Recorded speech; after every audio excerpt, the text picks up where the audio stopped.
As this massive attack illustrates, there's a lot of opposition to people just hearing what President Trump has to say, and but I'm honored to have this conversation. I want to emphasize it's a conversation, and it's really intended to just get a feel for what Donald Trump is just like in a conversation.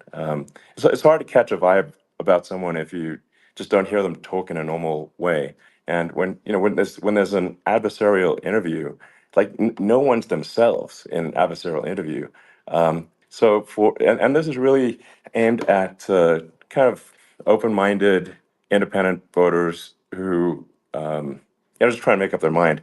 And so you can understand like what is what is it just like to have a conversation. So um, honored Donald, great to speak. We had a great conversation yesterday. As you mentioned yesterday, if we could just record that conversation and post it, it would have been excellent. And I hope we can have something like that today. Well, I think we will. I'm pretty sure we will. And congratulations, because I see you broke every record in the book with so many millions of people, and it's an honor. We view that as an honor. And then you do want silencing of certain voices. Usually those are voices that have something to say that are constructive, oftentimes constructive. And Yeah. so we have to consider it an honor. But congratulations on breaking every record in the book tonight. That's great. Well, thank you. Well, I mean, maybe we could start off with, the assassination attempt, which was an incredible thing. And I have to say that, your actions after that assassination attempt were inspiring.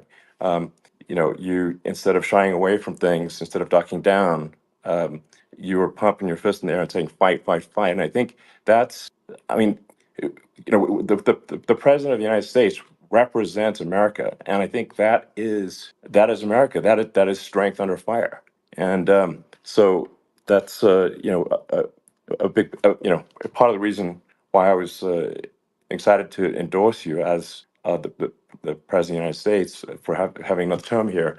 Is that was just incredibly inspiring. But I mean, what was it like for you?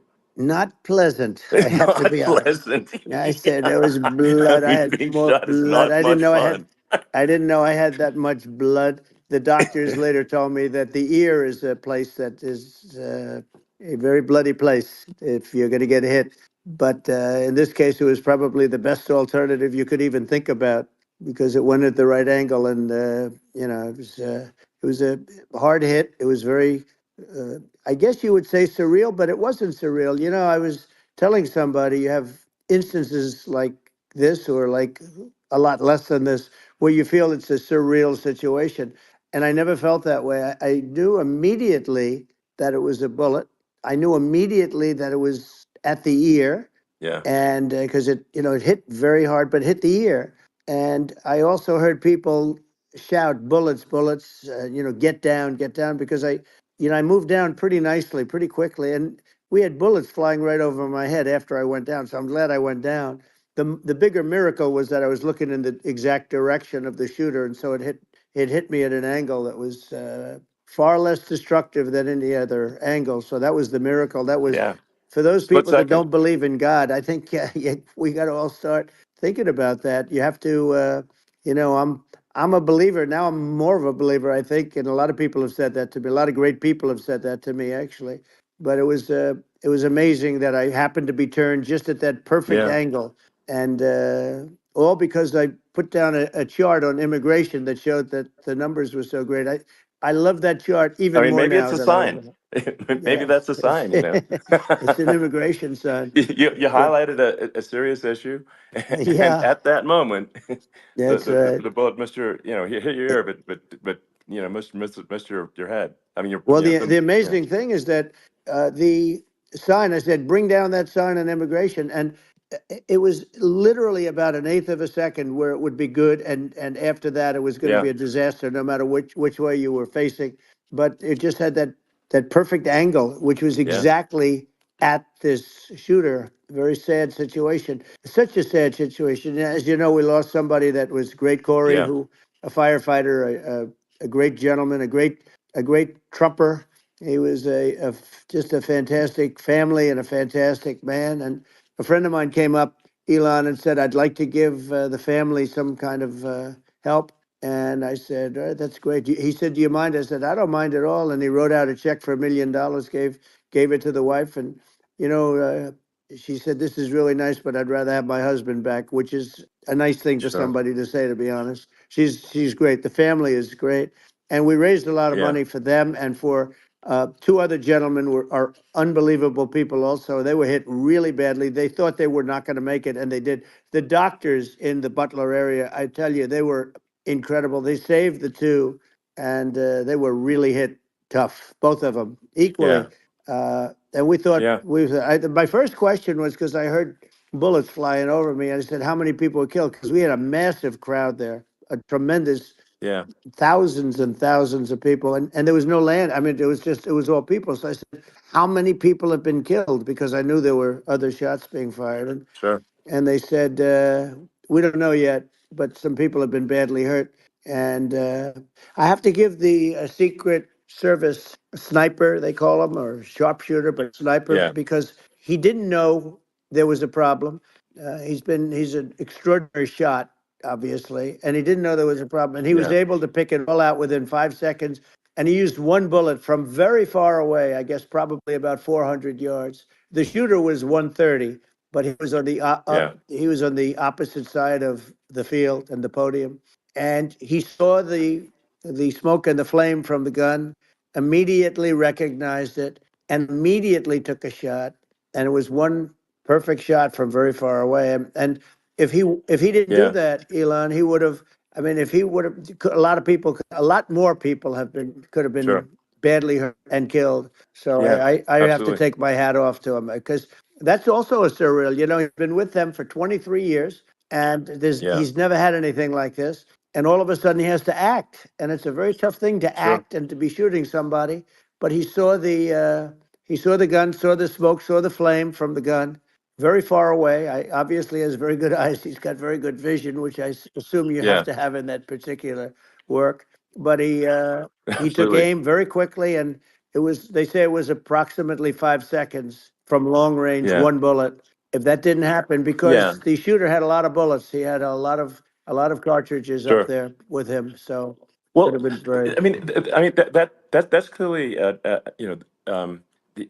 he was very confident in taking that shot to stop the attempted assassination. But I mean, there does seem to be I mean some pretty significant failings elsewhere in the system. Like, there's just no way that, like, how on earth does a shooter get on a roof 130 yards away?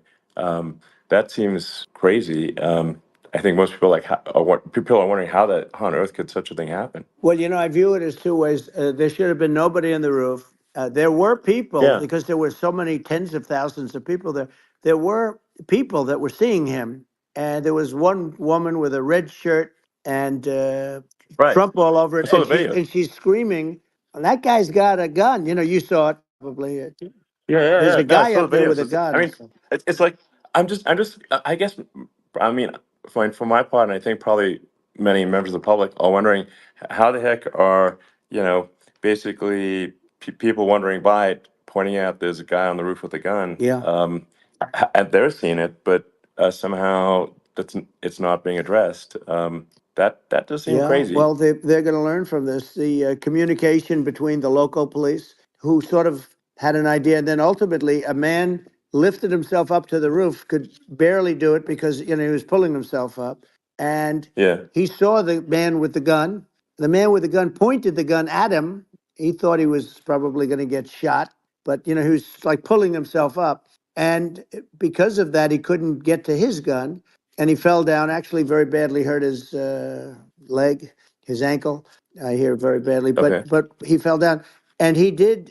From what I understand, he did say there's a guy up there with a gun, and the shooting started very quickly after that. I think it forced the shooter to go maybe quicker. He was supposed to be a very good shot. yeah, My sons, Don and Eric, they can't believe what happened, but they said from 130 yards, a bad shot would hit that target almost every time. They said it's like in golf, yeah. sinking a 2-foot putt. Yeah, it's not a tough No, shot. it's not a Um, long shot. The Secret Service person had the long shot. He had triple the yeah, distance actually. So it was a terrible thing.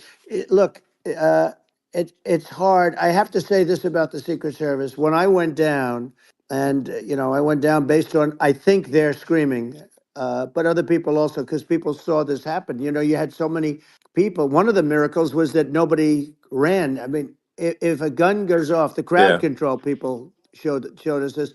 When guns go off, and it does happen in stadiums at a soccer match or some kind of a match, everybody flees. They call it a stampede, like cattle. But everybody, and a lot of yeah, people get killed with those stampedes. We had sure, more people than you'd have at some of these matches or these games, and nobody left. You had a small group behind us in the grandstand, and that was full, and you look at it as it was taking place, and normally they'd be running. They didn't leave. They saw that I was hurt. They saw a lot of blood, and they saw that I went down.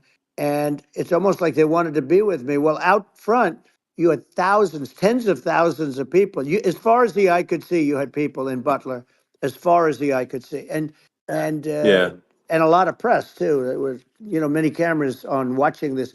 It's what makes it so different because normally things happen that aren't good, but you never have a picture of it. Here we have all these cameras shooting it. So, yeah, sort of amazing. But one of the interesting things was that you didn't have anybody flee. You didn't have anybody stampede. sure, Nobody. And there were some people behind me. They stood up and they're looking like, I mean, I'll tell you, yeah, you yeah, want to have them in a foxhole with you. I want to meet some of those people sure, because sure, it's so different from what you heard. But so I was down, but the Secret Service yeah, guys, there were bullets flying right over my head. You could hear them go whizzing, yeah, and these guys came jumping on top of me, and a young lady, Kate, would jump. They moved so fast, and let me tell you, that took tremendous courage. Now there was a lack of coordination.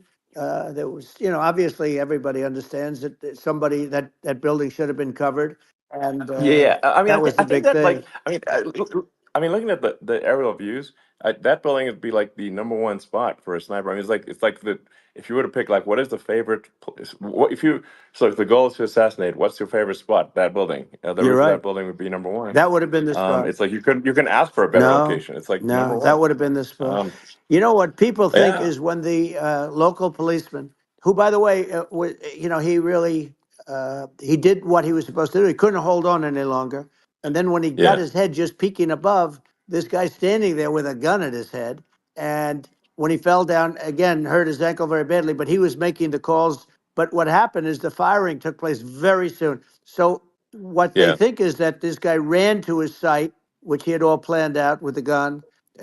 He ran to the site and he started shooting fast, and maybe that's why he sort of missed. I mean, he uh, yeah. But he as you got said, me, but he it would have could have hit. been I mean, a much yeah. bigger problem. But he totally would have hit if you hadn't turned your head. So like there was it was a very near It thing. was a So miracle. If I hadn't um, turned my head, yeah, I would not be talking to you right now. As much as I like you, exactly. I would not. Yeah, I would well, not be talking to you. maybe talking to me from another realm, perhaps. Yeah, that's Um, right. We'd be talking from a so different place. But it was a very terrible experience. The Butler Hospital, they did such a great job. The doctors were so good. Everybody was so good. There was a mistake. If somebody knew, because people were hearing that, there was just a bad feeling that there was somebody was around. You know that story now. It's been pretty yeah, well. yeah, And yeah, if somebody could have said, because they've oftentimes said, like there'd be a lightning storm or something, because I've done, I think, over 300. I think I did a lot more than that, but we did a lot. And oftentimes they'll say, sir, could you wait 10 minutes, please? Sir, could you wait 20 minutes? There's a storm overhead or lightning or something, right? And yeah, that happens yeah, often. And this would have been a perfect time for that to have happened, but it yeah. didn't. It didn't get coordinated. That was the problem.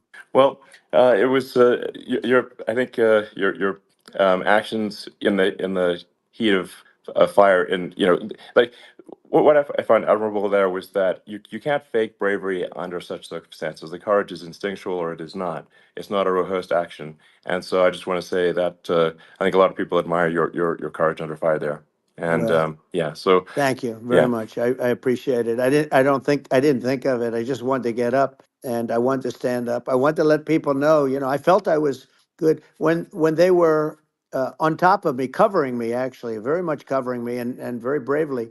But I wanted to get up. I said, I want to get up, and they wanted, they have everything there. They wanted stretcher. I didn't like the stretcher, and I knew I was hit in the ear, but I knew I wasn't hit anywhere else. They felt I was hit someplace else Yeah. because it was such a lot of blood, and they were sure that I was hit someplace else, and they were saying, "Sir, you were hitting more than the ear." I said, "Nope, I was hit in the ear. I want to get up. Let me get up." And so I got up, and the crowd didn't know what to think. I mean, this was so many people, and you could see they were confused. They didn't know what to think, and I wanted to let them know I was okay. It was very important for me to let them Yeah. know that, and they went wild. You've seen the after. They didn't go wild when I Yeah. got up because they didn't know, was I alive. You really couldn't tell when I stood up before the hand, before the fist in the air.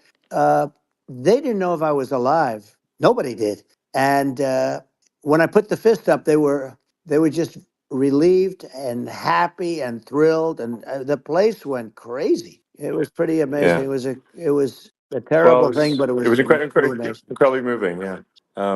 Well, and I mean, speaking of the sort of slide that got you to turn that saved your life, really, was the illegal immigration Right. slide. Maybe this, That's right. maybe this is worth talking about that, It since was it was that slide You're saved your right. life, No, basically. the illegal immigration saved my life. You're right, but I I had to know be at that's that the. exact angle. I mean, that's a great one. Saved by illegal You know, immigration. the incredible 100%. thing though, when you talk about the odds, you had to be exactly at that angle. But the Yeah. incredible thing is that the chart, I used it less than 20% of the time. It was just a moment. Yeah. It's always on my left, never my right, and it's always at the end of the speech. So here Yeah. we have it. It's on the right, not the left. It's at the beginning, not the end. And even the people that put it up, they were unprepared, and they did a great job. They got it up immediately, fortunately. But I looked to the right, and the bullet came whizzing by, hitting my ear. So it was amazing. But when you think of the odds of that, and Yeah. Yeah. that normally you wouldn't use it. Normally I wouldn't have the thing, and then it would Yeah. have been a very different story. It's very much, I say, an act of God. It's a miracle that it happened, and I'm Sure. honored by it. I'm honored by it. Well, what were you about to say about illegal immigration before you were rudely interrupted with a Well, I was bullet? going to say how good the numbers were. By the way, we're going back to Butler, and we're going to go Great. back in October. We're all set up, and the people are fantastic in Butler. It's a great area. Great, these are incredible people. Like the three that, in the case of Corey killed, and the other two, the families are. I got to know them a little bit, and the families are great. But we're going back to Butler, and I think I'll probably start by saying, as I was saying, As you prior were to saying, being so exactly. So, horribly interrupted. yeah. But Yeah. So rudely interrupted by an yeah, assassination so it was, attempt. but no, but the chart, Some people have no manners. Elon, the chart was just a chart that in my last week we had the best illegal immigration numbers, meaning stopping. It was at the lowest. You've seen the chart; it's become quite a famous Yeah. chart. Yeah. But that was the lowest Yeah. point ever recorded. It was a really, I mean, I was very proud of those numbers. And then you see what happened with these people, Kamala and Joe. You see what happened. They just let it go. I had remain in Mexico policies. I had all these different policies that was so good. Uh, Guys like Tom Holman and Brandon Judd from Border Patrol. All these are all people that they've been on television. They says the best numbers we've ever had. We had so many different checks, catch and release in Mexico, not the United. We had catch and release in the United States. We had it in Mexico. We had so many things. We had things where if many people come in there, they have contagious diseases. We had everything passed. If you have a contagious disease, I'm sorry, but we cannot allow you into the country. So we were setting Yeah. literally records, and I all I was doing is showing that, and I use it sometimes, Sure. and in this case, I'm glad I used it. I can tell you that, but they were fantastic numbers. But I'm going to sleep with that chart always. I'll be sleeping with that chart. That chart was very important for a lot of reasons. Well, I mean, I mean, would it be accurate to say that you're supportive of legal immigration, but but we also need to shut down illegal immigration, and especially unvetted illegal Yes, immigration, because and that's not the same as saying that everyone who's an illegal immigrant is bad. In fact, I think most people who are illegal immigrants are actually good, but you can't tell the difference unless there's a solid vetting of who comes across the border. Does that accurately 100%. represent your position? I say it Okay. very simply. They have to come in legally. They have to be checked. Yeah. Because look, Kamala was the border czar. Now she's denying it. Everything that I do, she's Yeah. saying she was strong on the border. We're going to be strong. Well, she doesn't have to say it. She could close it up right now. They could do things right now. It's horrible. Uh, no tax on tips, and all of a sudden she's making a speech and there will be no tax on tips. I said that months ago.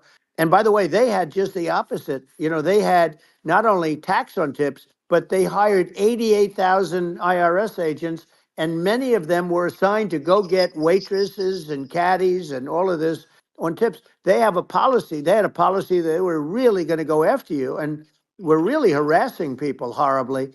And then all of a sudden, for politics, she says, she comes out with what I said, which I think is terrible, and I think it's also hitting them very hard. These people are fake. Now they're also saying they did a good job on the border. We had the worst numbers in the history of the world, not of our country. There's never been a country in history that has had a catastrophe like this. We've had, I believe, and I think you believe this too. You hear 12 Yeah. million, 13. I believe it's over 20 million people came into our country, Yeah. many coming from jails, from prisons, from mental institutions, or a bigger version of that is Yeah. insane asylums, and many are terrorists. And I'll tell you what, they're coming not just from South America, they're coming from Africa, they're coming from all over the world. They're coming from Asia, they're Yeah. coming from the Middle East, they're coming from countries that are uh, stupidly and horribly bombing Israel October 7th. They're coming from all over the world. And you look at, it's so sad October 7th because it should have never happened. Yeah. It's so sad when Sure. you look at Ukraine. It should have never happened. We have a defective Yeah. government. These are defective people, and they're not people that should be running it. But where you see it the best is the border, because you have millions of people coming in a month, and then she gets up and she tries to pretend like she's going to do something. She had 3.5 years, and by the way, they have another 5 months that they can do something, but they Yeah. won't do anything. It's all talk. She's No. incompetent, and he's incompetent. And frankly, I think that she's more incompetent than he is. And that's saying something because he's not too good. Yeah. No, I think it is essential to have a secure border. I mean, you're really not a country unless you have a Correct. secure border. And And uh, secure elections, you too. know, yeah, absolutely secure elections, and so it's just essential to have a real border, or we can't function as a country, and our central services are being overwhelmed in a lot of cities. And as we were talking about earlier, I think having a legal immigration process that is smooth and efficient and done well, and speaking as someone who is a legal immigrant, and I think I mean, like one way to think of it is, who do you want on your team? Who do you want on Team America? And I think we want to just say, okay, we want to let in people who are gonna, be great contributors to our society and to our economy, Right. and and who do you want on the team? And it's not to say that, like in my opinion, actually, I'd say like probably most of the illegal immigrants actually are actually good, hardworking people. That's my opinion. But some are not, and you just have this sort of adverse selection process where, if somebody's if somebody's like uh, has a career in theft or robbery, I don't understand what's taken them so long to get here. Because we're such a target-rich environment. I mean, why aren't more people who have a career in, bad things coming here sooner? Because I mean, it's a piece of cake to go rob, houses in LA or New York, compared to other parts of the world. And in a lot of places in America, if you try to stop the person who's robbing you, you'll be arrested. Yeah. Yeah. So it's It's insane. it's right. I mean, what's happening with crime, and our police are so good, but they're not allowed to do their job. But I have to tell you, Elon, I They're hate not. to say it because it's such a downer to say it. I hate to say it. I hate it. But you have a lot of people that just shouldn't be. I think it's a much bigger number than you think. They're I allowing, think you're again, right. they're Yeah. allowing people from their jails. And if you were running one of these countries where they're coming from, you would have had all of them. As an example, Venezuela, their crime is down 72%. They're taking their drug dealers. They're taking, frankly, their prisoners. They're emptying out their prisons. They're taking their criminals, their murderers, their rapists, and they're Yeah. delivering them into But the. that's what Castro did. Yeah, That well, he you know did on a much smaller scale. yeah, You know, it was a much smaller yeah. scale. But this is a massive scale because this is being done worldwide. But here's what's happening: crime all over the world is down. And wait till you see the numbers that we have. You know, these this is migrant crime. This is crime that's going to be. Yeah. And I saw it today in New York where somebody was knifed with a raped the girlfriend of a man that stood there watching in New York in one of the shelters and started Sure. pulling out the knives, and bad things happened today. But this is happening every day. These are rough people. These are people that are in jail for Yeah. murder and all sorts of things. And they're releasing them into our country. And they're telling them, if you come back, we're going to kill you. We're going to give you the death penalty or kill you. So they don't want to come back. But these are rough people. Yeah. These are criminals that make our criminals look like nice people. And it's horrible what they're doing. And she's in charge of it because, you know, now she's trying to say she Sure. had nothing to do with it.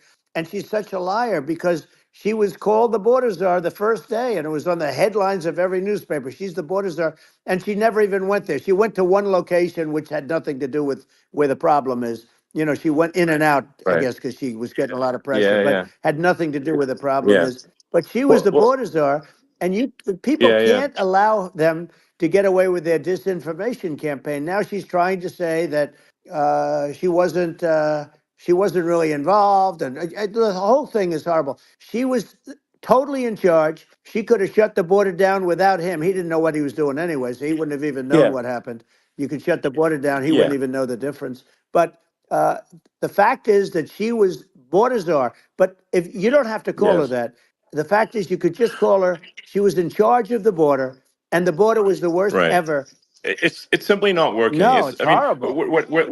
whether it's by whether it's a question of intention or competence, either way, we don't have a secure border, and we have people streaming over like it looks like a World War Z zombie apocalypse at times. And sometimes you got to sort of wonder, like, is it real or not? So because you see things, and you're like, is it real?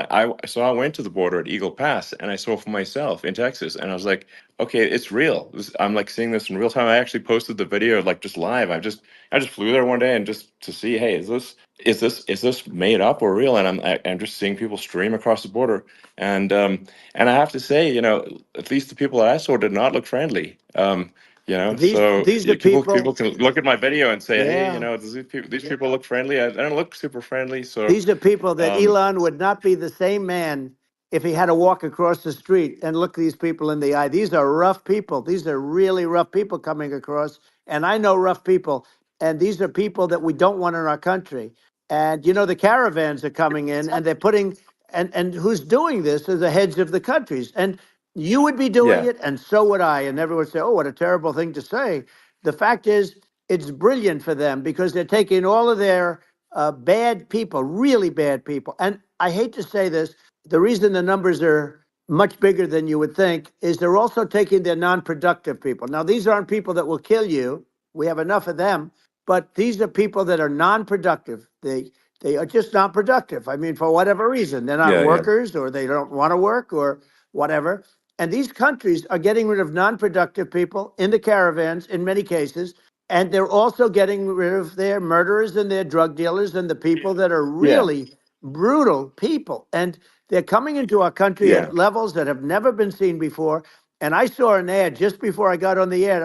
I'm walking over here, and I saw an ad by Kamala saying how she is going to provide border security. Where has she been for 3.5 years? For 3.5 years, yeah. No, no. we have 20 million people This I poured think in. is It's a terrible Yeah, I thing. think this, frankly, I think this is a fundamental existential issue for the United States. And if we have another 4 more years of open borders, and it's going to be even worse with another 4 more years. It's going to be even worse than it's been for the past 3.5 years. I'm not sure we've got a country You don't have left a country at that left. point. Elon, if they get in, you will have 50 to 60 million people from all over the world, not South America only. You know, we think of South America, we think of Honduras and El Salvador, Guatemala, and Mexico, you know, the four.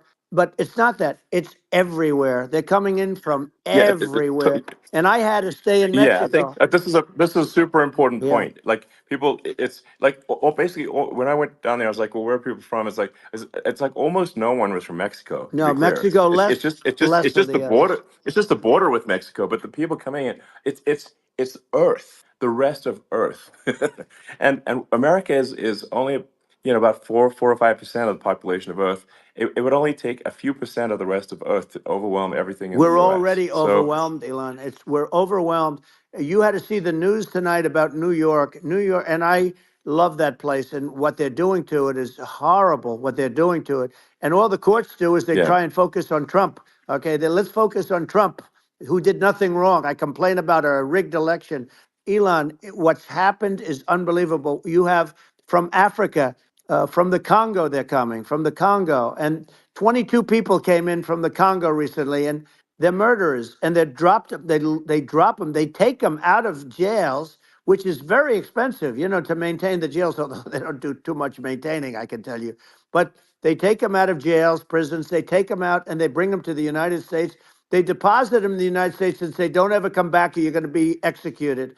And they don't want to come back, but they won't come back. sure. But they're coming from Africa. They're coming from Asia. They're coming from the Middle East. They're coming from South Well, America. just They're Earth, coming from rest of Earth, everywhere. basically. And there are a lot of Yeah, really everywhere on bad Earth. ones. It's just an everywhere on Earth thing, and it's just not possible for the United States to absorb everyone from Earth, or even a few percent of the rest of Earth. It's just not possible. Well, So Elon, we're going to uh, have that's just to yeah. finish this up, we're going to have the largest deportation in history of this country, and we have no choice. Otherwise, we're going to have a country. What they've done to our country. Think of it, with in Venezuela and in some of these other countries, crime is down 50, 60, 70, 80%. And you would be the same. You would have. Yeah, I'll yeah, tell you what, Venezuela has not gotten rid of all of them. They've gotten rid of about 70% of their really bad people. Their jails are about 50% uh, put into the United States. Same with other countries. Some sure. are at 30%, some are at 50%. They're all different. But the bottom line is they're all going to be at 100%. Why wouldn't you put 100% of it? Yeah, And they're doing it right now while this third rate phony candidate. Don't forget, I beat Biden. He failed in the debate miserably. And, some people said, oh, gee, it's too bad. It's too bad he did so badly, or I did well in the debate. The first night they said, wow, one of the people at CNN said that was the greatest debate performance I've ever witnessed. And then 2 days later, they didn't talk about that. They just said he was bad. But that's okay. That's the way I get treated. And I don't mind that at all. What I can tell you is this: we cannot have a Democrat. We cannot have her. She's incompetent. She's as bad as Biden in a it's different. Look, yeah. she hasn't done an I mean, interview since this yeah, whole scam started. well, And say what you want. This yeah, was a coup. This was a coup of a president of the United States. He didn't want to leave, and they said we can do it the nice yeah. way or we can do it the No, hard way. yeah. Not, I mean, they just took him out back behind the shed and basically shot him. What they did Biden. with this guy, So and I'm no yeah. fan of his, and he was a horrible president, the worst president in history. And one of the reasons he was so bad, first of all, the Israeli attack would have never happened. Russia would never have attacked Ukraine, and we'd have no inflation. And we wouldn't have had the Afghanistan mess, if you think of it. Well, And we wouldn't have had yeah. Afghanistan. But we think of it, Well, we, yeah. you take a few of those events away, and we have a different world. We would also have No, no no, you're. Yeah. inflation was caused by oil. Yeah, no, no. I think you're making an excellent point here, which is that when other countries that are are thinking about invading or doing bad things, when they're thinking about that, they're thinking about, okay, what's the American president going to do, and do they fear the American president, or is there someone they do not respect and do not fear? And I think they would. They rightfully be. I mean, look at that the footage with the assassination. They're like, okay, you know, uh, President Trump is like, don't mess with me. I mean, that's like, whereas I think people are not going to be, and they obviously have not been at all intimidated by Biden, and they certainly will not be intimidated by Kamala. And you have to really think of that in the context of global security. That if the American president is someone that, like, evil dictators are scared of, that makes a huge difference to the security of the world. So I had a good relationship with Putin, despite the Russia hoax that lasted for over 2 years. Just a hoax created by Hillary Clinton and Adam Shifty Schiff, some just bad people, just sick people, frankly. I mean, Schiff is a sick person. He's going to end up probably being a senator.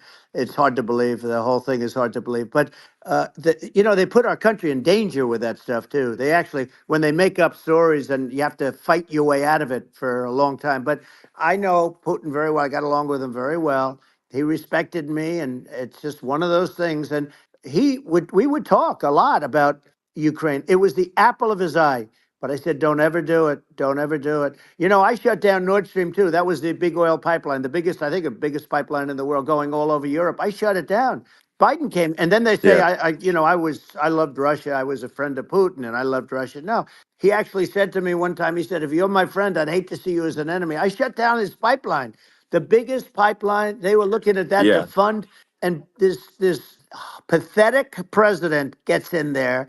And the first thing he did, one of the early things he did, is he shut down Keystone XL pipeline, which is our pipeline that would have employed 48,000 people, pipeline workers, shuts it down. That was, a massive job that Obama refused to allow. yeah, I allowed it in my first week because it was jobs and it moved oil. And by the way, in a much more environmentally friendly way. It's underground. It's not a truck that catches on fire or a train that catches on fire. But think of it. He shut down the uh, XL pipeline, the Keystone XL pipeline. He yeah. shuts that down and he approves the Russian pipeline, Yeah, it doesn't make any right? sense. It's like it's inconsistent. Certainly but I mean, I think it's just worth emphasizing to listeners that the immense importance of whether the United States president is intimidating or not intimidating, and how much that matters to global security. Because there's some real tough characters out there, and if they don't think the American president is tough, they will do what they want to I do, know every one of and them. it puts the whole Yep. world in danger. Elon, I know every one It's of a them, big and I know deal. them well. I know Yeah, Putin. I know President Xi. I know Kim Jong Un of North Korea. I know every one of them. And let me tell you, people will say, "Oh, this is terrible." He said, "I'm not saying anything good or bad. They're at the top of their game. They're tough. They're smart. They're vicious." And they're going to protect their country, whether they love their country. They probably do. It's just a different form of love, but they're going to protect their country. But these are yeah, tough people at the top of their game. And when they see a Kamala or when they see Biden, Sleepy Joe, they can't even yeah, believe it. They can't believe this happened. All the stuff that you're seeing now, all the horror that you look at Israel, they're all waiting for an attack from Iran. Iran would not be attacking, believe me. When I was there, and I say it with respect because I think we would have been good with Iran. I don't want to do anything bad to Iran, but they knew not to mess around. Iran was broke because I told China, if you buy from Iran oil, it's all about the oil. That's where the money is. But if you buy oil from Iran, you're not going to do any business with the United States. And I meant it. And they said, we'll yeah, pass. yeah. They didn't buy oil. Other countries, likewise. Sure. You want to buy, you're not doing business with the United States. And they were at a point where they had no money for Hamas. They had no money for Hezbollah. They had no money for any of these instruments of terror. And it was amazing. In fact, there were articles when I was leaving, which is hard to believe, actually, especially when you look at what's happened to our country. Our country is so bad right now. It's such a different place. We were respected. Think of it. 4 years ago, we were so respected to a point where when I said don't buy oil, they didn't buy oil, but they had no Yeah, money yeah, and Israel would have never been attacked. Zero chance. And again, I said to Vladimir Putin, I say, don't do it. You can't do it, Vladimir. You do it, it's going to be a bad day. You cannot do it. And I told him things that what I do, and he said, no way. And I said, way. And it's the last time we ever had the conversation. He would never have done. I got along well with him. I hope to get along well with him again. Getting along well with them is a good thing, not a bad thing. I got along well with Kim Yeah, Jong Un.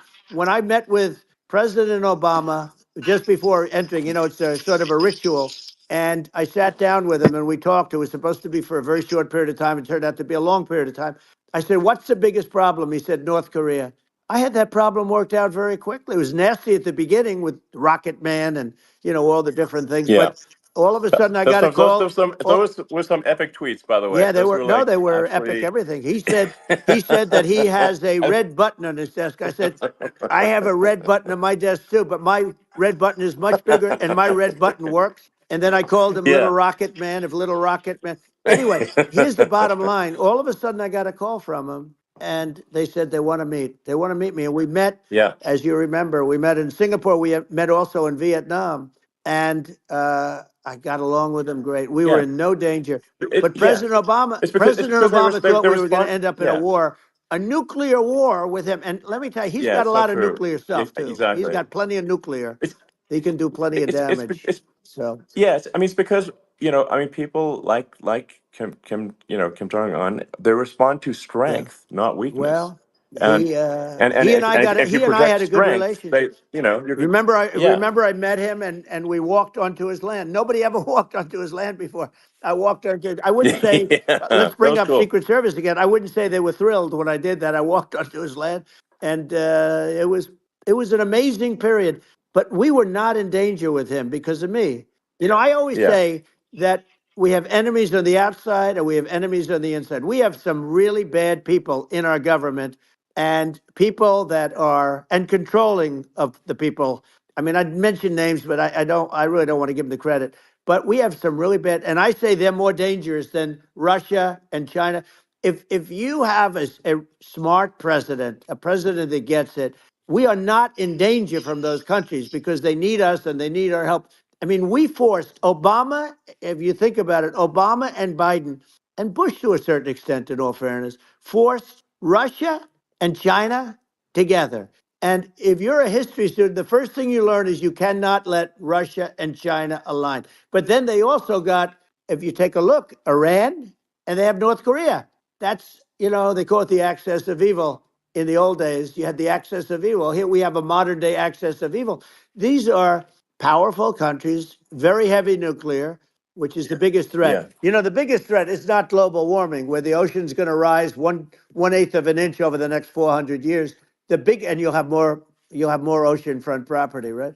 The biggest threat is not that. The biggest threat is nuclear warming because we have 5 countries Well. now that Yeah. have significant nuclear power, and we have to not allow anything to happen with stupid people like Biden. Biden did something with Russia. There was no chance of him ever going in. And when I left, and then after I left, they started forming big armies on the border with Ukraine, right? And I looked at that, and I thought he was doing that because Putin's a good negotiator. I thought he was doing that to negotiate. But then Biden started saying such stupid things. For instance, he said that it can be a NATO country. Now, Russia, for as long as there's been NATO, has said we're never going to agree to that. And we go right up front and say that. And we did things and said things through this president with a low IQ, very low IQ. He had a low IQ 30 years ago, by the way, but now he might not even have a IQ at all. There's nothing on the board that goes this low. He said things that were so stupid that war would have been that war had zero chance of happening if I were there. Zero chance. He was saying Yeah. everything the opposite. And it's so sad because many more people have been killed in Ukraine than you read about. You don't read about how bloody it is and how disaster. Hey, Sure. look, just in the two armies, you lost 500,000 people. And Yeah. Ukraine's having a hard time. Ukraine, I don't know if you saw Yeah. the article recently, and it's true. You don't hear the true story, but if you think about it, Russia's gone. Russia defeated Germany with us, and they defeated Napoleon. They've been around a long time. They're a big fighting Yeah. force, So, and of it's course. very unfair. And Ukraine now doesn't have enough men. They're now using young men and very old men to fight, and we're in a very bad position. And I'm not going to blame exclusively. But I can tell you, I could have stopped that, and a smart president could have stopped that. It wouldn't have happened. But we had a Yeah, man that actually made it. It made it more prevalent. It was so bad. The words that he was using, the stupid threats coming from a stupid face that he was using. I said, this guy's going to cause us a war. He's going to cause us. And let me tell you, yeah, it can yeah, lead to World War III. That can lead to World War III. The Middle East can lead to. We have numerous places that could end up in a yeah. World War III right now for no reason No, whatsoever. I think you're right. I think people underrate the risk of World War III, and it's just you know, when you're looking at the risk of global thermonuclear warfare, it's game over for humanity, and you know it's something that people have, I think, after the end of the Cold War, people have become complacent about, but they actually have forgotten that there are currently a lot of nuclear missiles that have targeting parameters for the United States from other 100%. countries. And one of the things And we're going to do is it's we're going to yeah, build an iron dome over us. Israel has it. We're going to have the best iron dome in the world. We need it, and we're going to make it all in the United States. But we're going to have protection because it just takes one maniac to start something. We're going to have protection, and we're going to have. Why shouldn't we have an iron dome? Israel has one. Some other places yeah, have one that nobody even knows about, frankly. But Israel has it. We're going to have an iron dome. But with all of that being said, to me, that's so important, the most important. But with all of that being said, the election's coming up, and the people want to hear about the economy and the fact that they absolutely, sure. can't buy groceries because they don't have enough money to buy groceries. The inflation has killed them. Food prices are up 50, 60, even 100% in some cases. And this stupid administration allowed this to happen, and it's a shame. And that's the thing that people most care about, in my opinion. They care about the border a lot, and we discussed the border at great length. It's nice to have a Yeah, yeah. forum like this where I can discuss something at length. And by the way, you think Biden could do this interview? Do you think that Kamala could do this interview? They would take a pass on No, they you. could not. So they don't need Elon. They don't need Elon screaming out questions. It's pretty sad when you think that somebody that does this for a living can't answer a question or is afraid to do an interview. And in her case, with a very friendly interview, she's got all friendly interviewers. It's pretty sad. Yes, But the absolutely. big thing now is the Well, economy, Elon. yeah, And as much as yeah, I mean, I view nuclear as the single most important thing, but a lot of people don't. A lot of people don't understand that. But it doesn't have to. If I understand it, that's all you need. Because if I was president, you're not going to have that kind of a problem. But the thing that they really is making them angry is what Kamala and Biden have allowed to happen to the economy. It's a disaster with inflation. The inflation. It yeah, doesn't matter what you make. The inflation has eaten you alive. If you're a worker or if you're just a middle income person, you can't afford. 4 years ago, 5 years ago, people were saving a lot of money. Today, they're using yeah. all their money and borrowing money just to live. It's a horrible thing Right. that's happening, and we'll end that Well, I think quickly. a lot of yeah, a lot of people just don't understand where inflation comes from. Inflation comes from government overspending because the checks never bounce when it's written by the government. So if the government spends far more than it brings in, that increases the money supply, and if the money supply increases faster than the rate of goods and services, That's right. that's inflation. So really, we need to have we need to reduce our government spending, and we need to re-examine. I think we need like a government efficiency commission to say like, hey, where are we spending money that's sensible? Where is it not Right. sensible? And we need to live within our means. We're currently adding, I think, $1 trillion to the deficit every roughly Right. every 100 days. That's right. And you know the interest payments on the national debt have now exceed the defense budget. It's on the order of $1 trillion, It's interest. and it keeps Yeah, I growing. rebuilt our military, largely rebuilt our military, did a great job on it, which was so important. We had jets, we had fighters that were, and bombers that were 70 years old. And we did a great job in that. Then by the way, then we gave 85 billion of it back to Afghanistan, if you can believe it. We gave them 85 billion. They're one of the largest sellers Yeah, of military equipment in the world. They're selling what we gave them. That was one of the most embarrassing days in the history of our country. But if you think about let's go back to the economy. We have to bring energy yeah, prices down. Energy started at the price of gasoline Now your cars don't require too much gasoline, so you have a good, and you do make a great product. I have to say, I have to be honest with you. Thank That you. doesn't mean everybody should have an electric car, but these are minor details. But your product is incredible. But the Thank you. gasoline, Elon, is the cost of energy. Not only gasoline, it's the cost of heating your house and cooling your house. That has Sure. to come down. It's gone up 100%, 150, and 200%, and that has to come down. When that comes down, and we're going to Yeah. drill, baby, drill. They stopped drilling, and then they went back to drilling because they went back to the Trump policy. But if they won the day after they get into office, we're gonna this country will go out of business because they're going to go to an energy policy that's not sustainable. Wind and different things. You're not going to have anything. Yeah. And I know you're a big fan of the AI, and I have to say Yeah. that AI, and this is shocking to me, but AI requires twice the energy that the country already produces for everything. So you're going to have to build. We're going to have to build a lot of energy if our country will be competitive with China, because that's our primary competitor for this on the AI. You're going to Sure. need a lot of Well, I mean, electricity. You're going to need tremendous yeah. electricity, like almost double what we produce now for the whole country, if you can believe it. Sure. Well, just going, back to this, like this basic thing, which that people try to make it sound complicated, but it's not. But inflation is caused by government Right. overspending.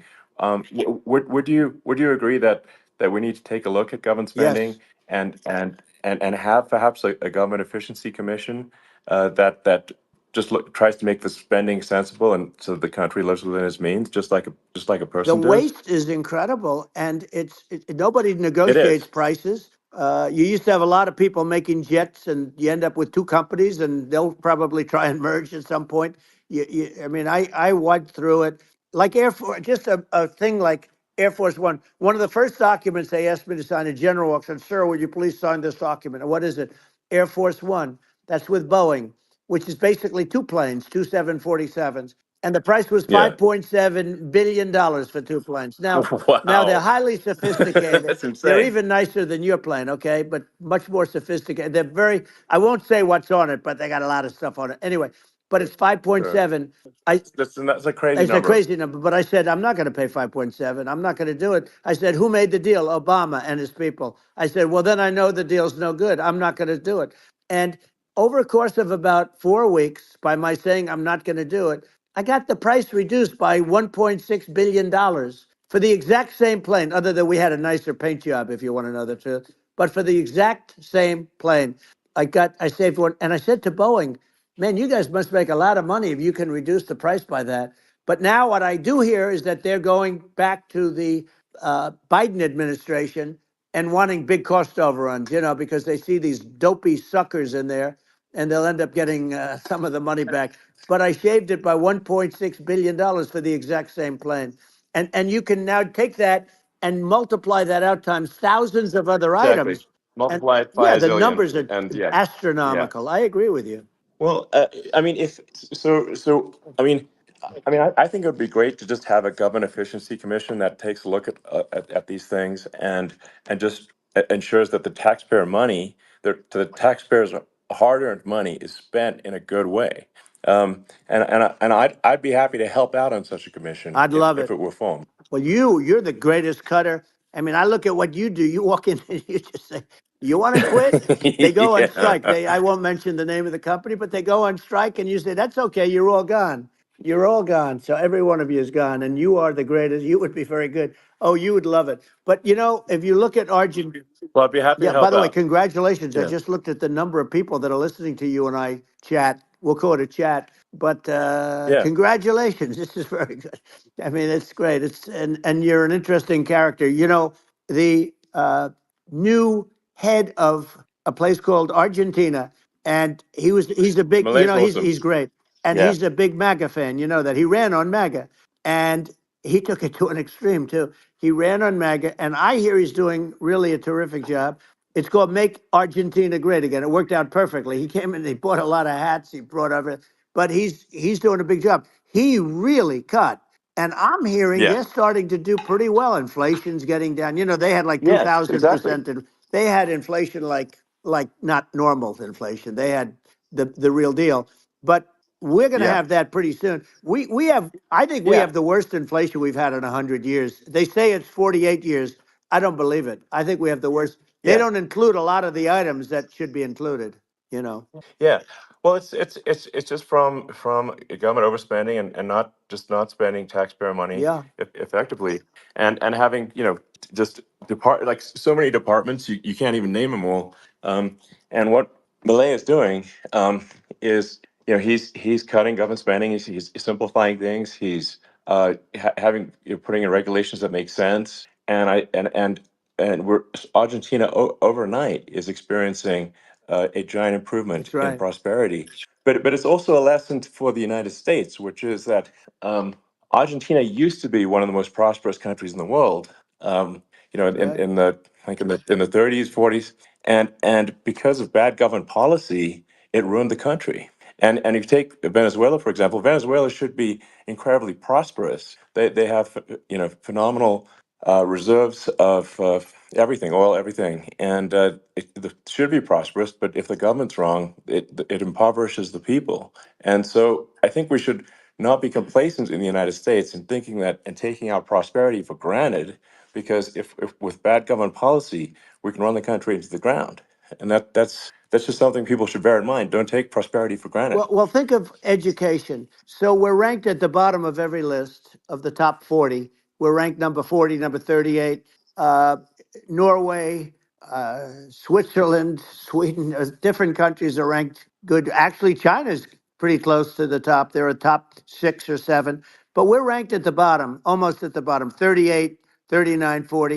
In other words, horrible. And yet we spend more per pupil than any other country in the world. So we spend more. And what I'm going to do, one of the first acts, and this is where I need an Elon Musk. I need somebody that has a lot of strength and courage and smarts. I want to close up Department of Education, move education back to the states, where Yeah, where states like Iowa, where states like Idaho, not every state will do great, because states that basically aren't doing good now. You look at Gavin Newsom, the governor of California. He he's terrible. He does a terrible job. So he's not going to do great with education. But of the yeah, 50, I would bet that 35 would do great, and 15 of yeah, them, or 20 of them, will be as good as Norway. Norway is considered great. You can name them. I mean, just they're so good. Some of yeah. these countries are so good. But if you go into some of these really well-run states, we have states that don't know what debt is. We have states that have low taxes, no debt, everybody working. They're really well run. Sure. And maybe they have certain advantages in terms of location, in terms of, the land, or the sun, and the water and the whole thing. There are a lot of advantages that some people have. But if you moved education back to the 50, you'll have some that won't do well, they'll actually be forced to do better, because it'll be a pretty bad situation. Yeah, But if you think well, about it, yeah, you'll have some yeah, of yeah, these states. I'll bet you'd have 30, 35 states. It'll be much better. And you know what it'll cost? Less than yeah, half what it is in Washington.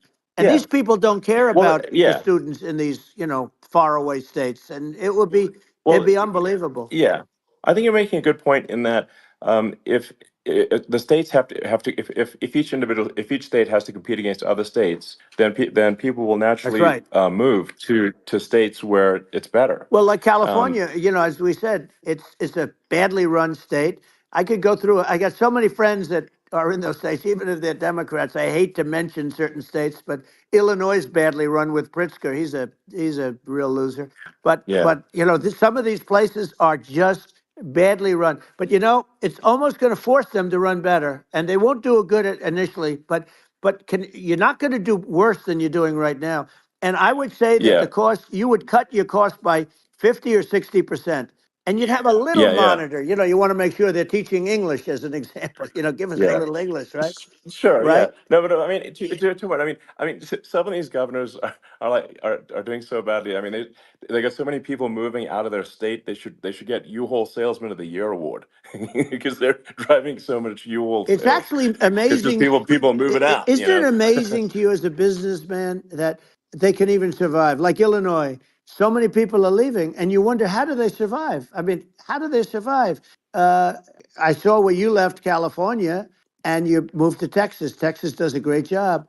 But you know, I Yeah, mean, I just wonder how do these states survive when big businesses, a big oil company just left California, as you know, and they moved to Texas. How do these big states survive when they lose so many businesses and their taxes are already really high? You know, the taxes are among the highest yeah. taxes. You almost wonder how do they continue on? And in many cases, the governors don't do a good job in their crime-ridden places. You wonder how do they continue to just go on? It's Well, not a good I think there's. situation. I mean, I think the only thing that's going to force some of these states to change is if they risk bankruptcy and they're not getting bailed out by the federal Right, government. right. Well, That's you're the gonna only thing have that's going to that. get them to change. You remember the Yeah, area in California where they had that, where I guess somebody had sticky fingers and they stole a lot of money, and they went into a form of chapter, and it was very yeah, nasty for yeah, a period of time. But now it's probably the most popular place in all of California. So you know, at some point, something like that may have to happen. But the problem is, you can't penalize people that loan money to the state when you have incompetent people like a Pritzker. Look, the family didn't want him in the family business, and then he ends up being governor of Illinois. So you know what is he going to be? Is he going to be a great governor? And you know, you have people. I could name every one of them. I got to know every one of yep. these, and some are very good, and some are just horrible. Well, I think that I mean the larger point here, too, as you're saying, like a lot of people are concerned about the economy, a lot of people are concerned about inflation, and inflation is effectively a tax on people that save money, Yeah, and for people that are working day to day, it's just a form of taxation. And if we can solve the government spending problem, we'll solve the inflation problem, which means people will have a better standard of living, and yeah. that's a really big Well, the deal. people that got hurt Um, worst are the people that did it the way they were taught to do it all through, you know, their younger life and their young life and their whole life.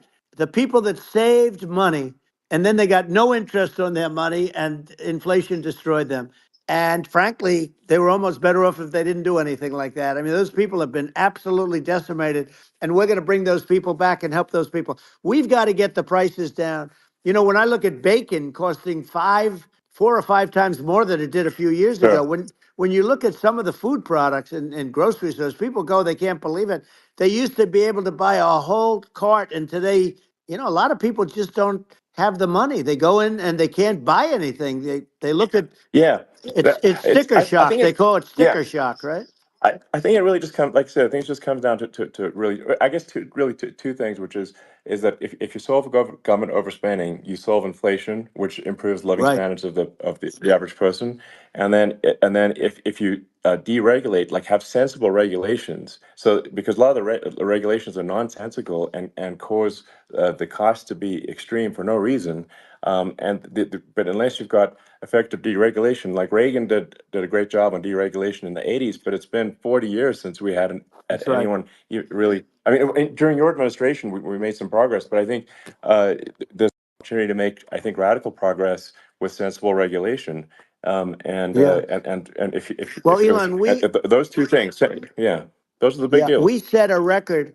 We did more deregulation and more restrictions on all of the different businesses than any other president. Remember I had the rule for everyone we put in, you have to get rid of 10 or 12. And we did Yeah, radical cuts on all of that. And a lot of that's being put back by this administration. And we did radical cuts on things that weren't necessary. But we were all set. You know, we had the best economy ever maybe in the world. And then what happened is COVID came in and we had to focus on that and nobody knew what it was. And I always say I got good marks on economy, good marks on military. We knocked out ISIS. We did so many different things. We rebuilt. But, you know, I never got the credit that we really deserved on what we did with COVID. We never got the credit. But if had that not happened, a gift from China, from Wuhan, came in from Wuhan, the Wuhan labs, and I always said it, and it turned out to be right. But yeah, had that not happened, we were set to start reducing debt. We were going to reduce taxes further. I gave the largest tax cuts, and we were going to reduce taxes still further for middle income people, not only businesses. But we did it for sure. businesses because they're the ones that. That's why we had the great job numbers. But we were set to really start reducing debt, and you know we're sitting on the biggest pile of liquid gold anywhere in the world, bigger than Saudi Arabia, bigger than Russia. and we were going to drill, and we were going to make so much money. We were going to supply Europe with oil. I had stopped the Russian pipeline, and we were going to supply them with oil and gas. We were going to make a fortune, and then the COVID came in, and we really had to divert. Then what happened is when they came in, we kept a lot of businesses alive. If I didn't do what we did, we would have had a 1929 type depression. But the problem is when Biden came in, he got trillions of dollars and just started spending it stupidly. You didn't need it anymore. We got over that bad period where everybody was dying and feeling, it was just not a good period. Interestingly, during his administration, many more people died during his administration of COVID than during my administration, and we really got the brunt of it. But people don't realize more people died during his administration than ours. But it diverted us from doing what I wanted to do. But we had the greatest for almost 3 years. We had the Yeah. great, and you know that probably better than anybody. So many of your friends said to me, the best years we've ever had in business were during the Trump years, and also said that African American, Hispanic American were so incredible. They were having the best Asian American women, men, young people without a diploma, young people that graduated from the best colleges, from MIT, from the Wharton School, from all of the great colleges, Harvard. They were doing better, and people without a diploma were doing better, and everybody was happy. And then COVID came, and Sure. we had the problem is they spent trillions and trillions of dollars. They wasted. They shouldn't have taken any money, and we wouldn't be having inflation right now, which is killing our country. Yeah, yeah. Yeah, absolutely. And I mean, I should probably say something about like, maybe my views on, climate change Yeah, and oil and gas, because I think I'm probably different from what most people would assume. Because my views are actually pretty, I think, moderate in this regard, which is that I don't think we should vilify the oil and gas industry and the people that have worked very hard in those industries to provide the necessary energy to support the economy. And if we were to stop using oil and gas right now, we would all be starving and the economy would collapse. So I don't think it's right to sort of vilify the oil and gas industry. And I, the world has a certain demand for oil and gas, and it's probably better if the United States provides that than some other sure. countries. And it would help with prosperity in the U.S. And at the same time, obviously, my view is like we do over time want to move to a sustainable energy economy because eventually you do run out of. I mean, you run out of oil and gas. It's not there for. It's not infinite.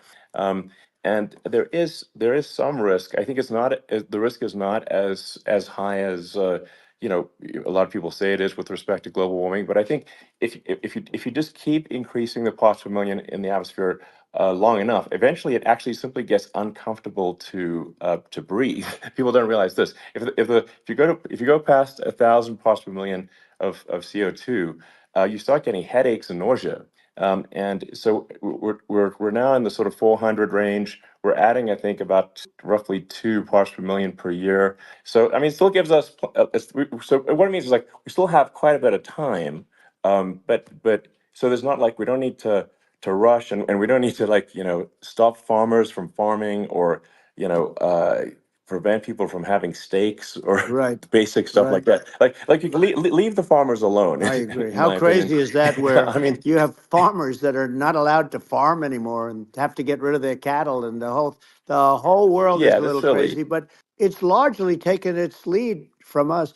I just say though, I've heard in terms of the fossil fuel, because even to create your electric car and create the electricity needed for the electric car, fossil fuel is what really creates that at the generating plants. And so you sort of can't get away from it at this moment. I mean, someday you might be able to, but I do hear we have anywhere from 100 to 500 years left. Much of it hasn't even been found yet. Yeah, But there are tremendous, like Anwar. I got Anwar in Alaska approved. Ronald Reagan couldn't do it. Nobody could do it. Everybody tried. Nobody could do it. I got it approved. The first thing that Biden did was unimprove to get rid of it. He ended yeah, it.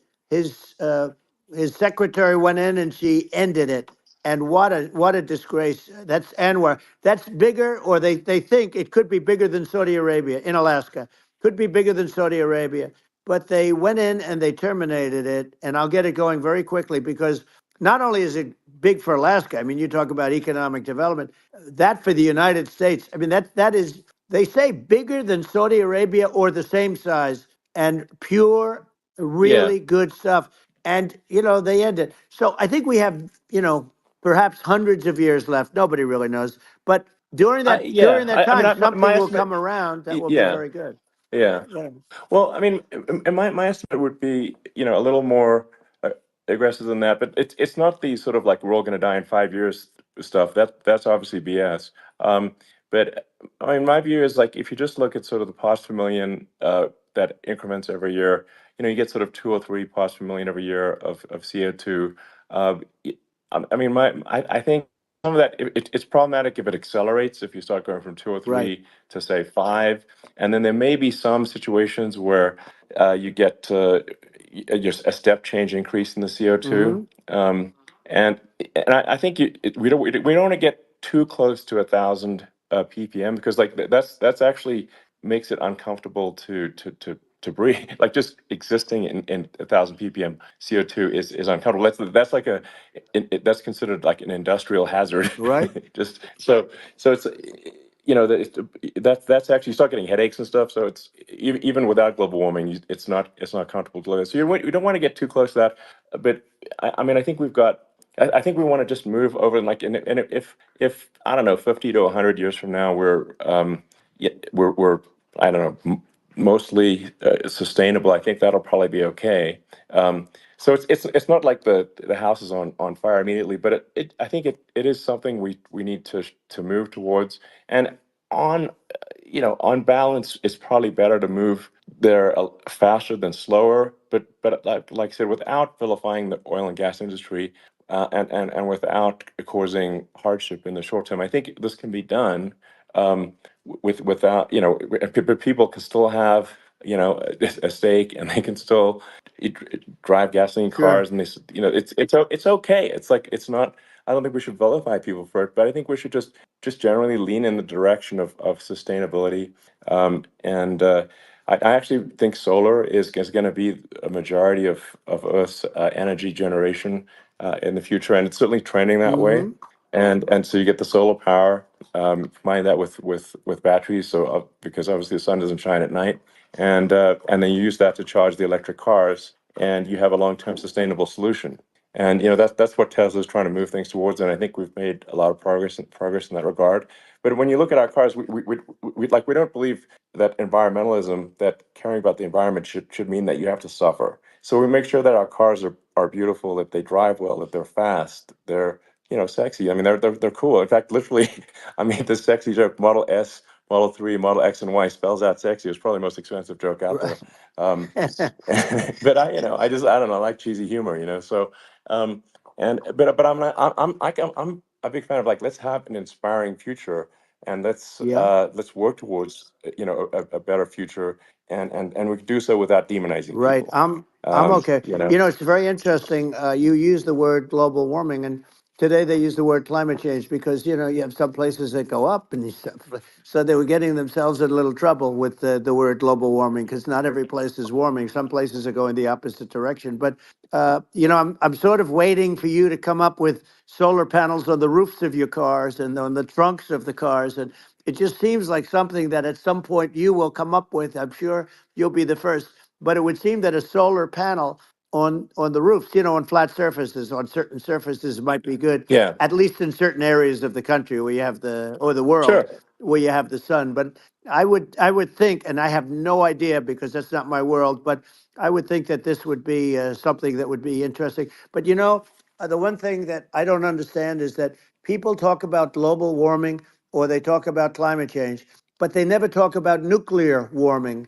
And to me, Sure. that's an immediate problem because you have, as I said, 5 countries where you have major nuclear, and probably some others are getting there, and that's very dangerous. That's where you need a strong American president because you don't want to have this proliferation. But you have 5 countries and getting more. China is much less than us right now, but they're going to catch us sooner than people think. They're way lower. Russia and us are number one, and I mean, we're sort of tied. and China is far behind, but they're developing at a level that you're not surprised to hear very fast. They'll end up catching up, maybe even Yeah, surpassing. But to me, the biggest yeah, problem is not climate change. It's not, and everything's a problem, but it's degrees. To me, the big problem is the nuclear power. The power of nuclear is so great. And when I talk yeah, yeah. about Nuclear power is underrated. It's I'll awesome. prevent World War Yeah. III, Oh, I will. But the okay. truth is that you have to, because this is no longer army tanks going back and forth and shooting at each other. This is Yeah. a level of destruction and power that nobody's ever seen before. Yeah, and actually, there's the bad side of nuclear, which is a nuclear war, very bad side. But there's also, I think, nuclear electricity generation is Absolutely. You're underrated, right. and it's actually, people have this fear of nuclear electricity generation, but it's actually one of the safest forms of electricity generation. It's just a huge misunderstanding. Um, and if you look at the injuries and deaths, caused by, say, I mean, I'm not going to try to pick on coal mining, but just any kind of mining Right. operation, and there's a certain number of injuries and deaths per year, and you compare that to nuclear. Nuclear is actually way better.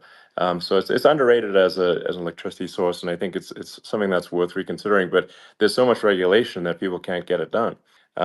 So that Maybe they'll have sort to of change the have it, name. The name is just, it's a rough name. There are some areas yeah, it's a rough like when name. you see what happened in, Good, bad right, branding. The we'll have to branding's rough. rebrand it. We'll have to give it a good name. We'll name it after you or something. You know, No, no, no, it has hey, it has a branding problem. When you see what happened it does have a branding problem. when you see what happened in Japan, where they say you won't be able to go on the land for about 3,000 years. Did you ever see that? And in Russia, where they had the problem, where there's a lot of bad things happened, and they have a problem. And they say that in 2,000 years, people will start to occupy the land again. You realize it's pretty bad, No, but that's not true. you're Well, no, right no, about it. It's amazing. it's actually not that bad. So like after Fukushima happened in Japan, like people were asking me in California, are we worried about like a nuclear cloud coming from Japan? I'm like, no, that's crazy. It's not even dangerous in Fukushima. I actually flew there and ate locally grown vegetables on TV to prove it. And and I donated a solar water treatment, yeah, a solar powered system for a water treatment plant, and Yeah, but you haven't because the been danger feeling is so just well lately, and I'm worried about no, it. no, but I mean, I'm it's just only kidding. it's I'm only fine, kidding. It's like Hiroshima and Nagasaki were bombed, but now they're like full cities again. So Right. it's Well, that's really great. not That's great. something that That's um, great. so it's not as scary as people think, basically. But Yeah. um, let's see. I mean, are there some other topics we should touch on? Oh, like lawfare. I think Well, we need to be concerned about. what they've done to Um, this country. obviously, Yeah. yeah. Well, we just won the big I mean, case in Florida. This was a Biden administration did something that's never been done in this country, and that's go after their political opponent, me, with this nonsense and just nonsense. And the big case in Florida we won, but they always pick a judge and a jury, and they use local DAs, they use the local uh, attorney generals like Fani, Fani, spelled yeah, Fani, Fani, and it's yeah, all a big hoax, and it's all run from there. Like in Manhattan, the one of the top people from the Justice Department went in, ran Manhattan, ran the state. The Letitia James deal was run by a person from the Department of Justice, Biden. They've never done this before, sure, and they set up a very bad precedent. It's called lawfare, warfare.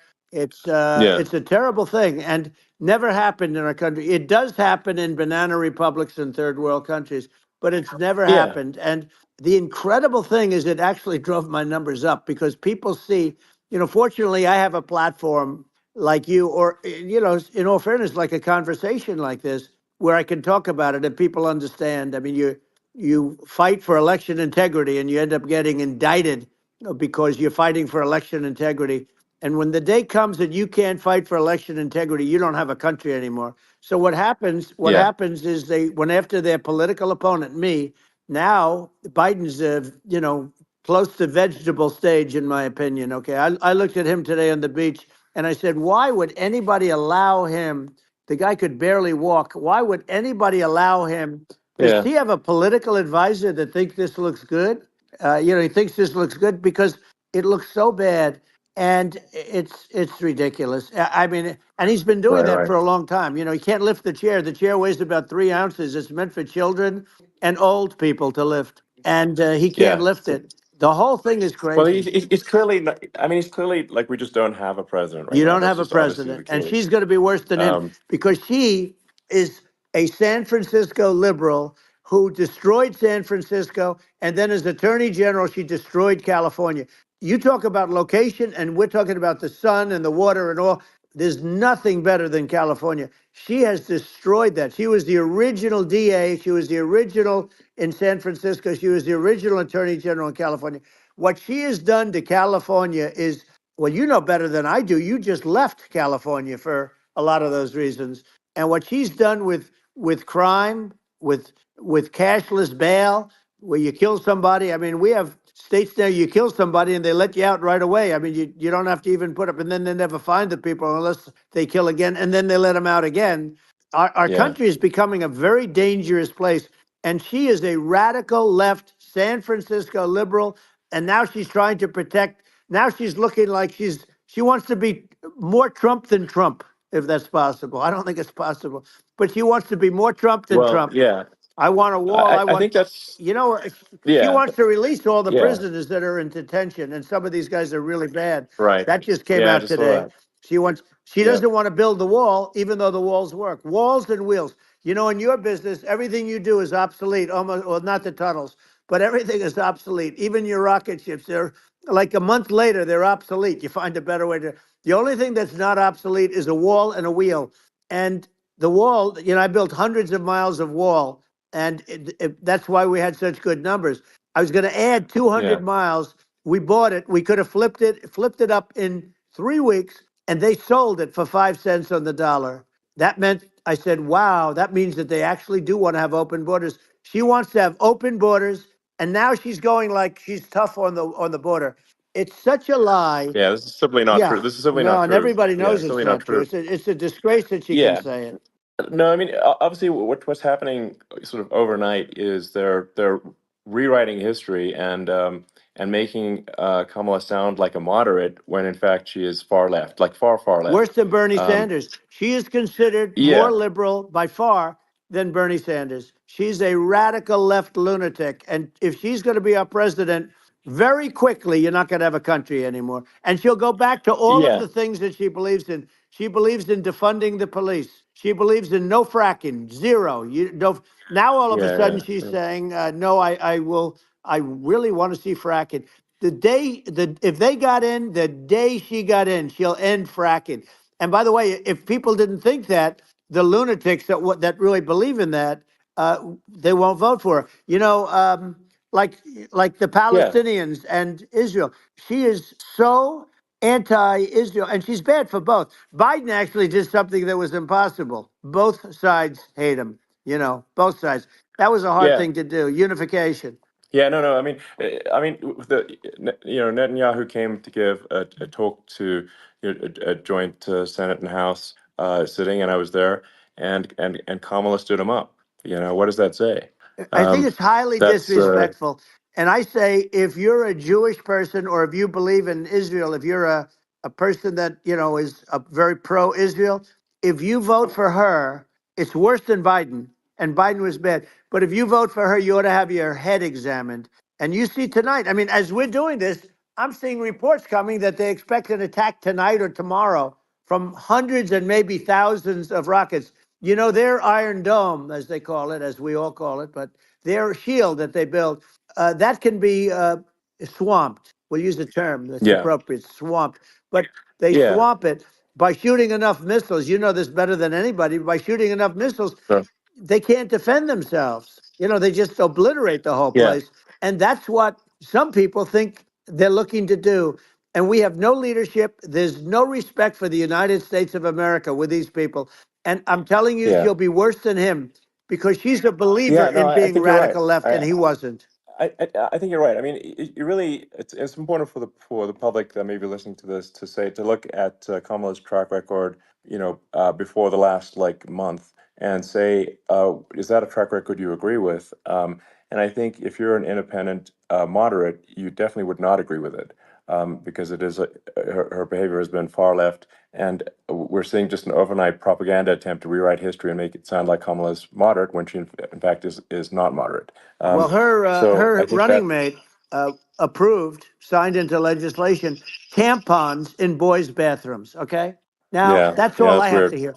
Tampons in That's boys' weird. bathrooms, and that means she believes Yeah, in that too. I mean, yeah, it's not that's she not picked this okay. guy because he was the closest to her. A lot of people thought she'd pick sort of the opposite, but she picked an anti-Israel radical left person. But she is far worse, they say, than Bernie Sanders. If we have her as a president, if we have a Democrat at this moment as the president, I don't think our country can survive. I think it's a massive. I think we're in massive trouble, frankly, with the Kamala administration, and that's my honest opinion. Um, and uh, and I think really it's essential that you win for the good of the country for this election. And I mean that's I'm just stating my opinion.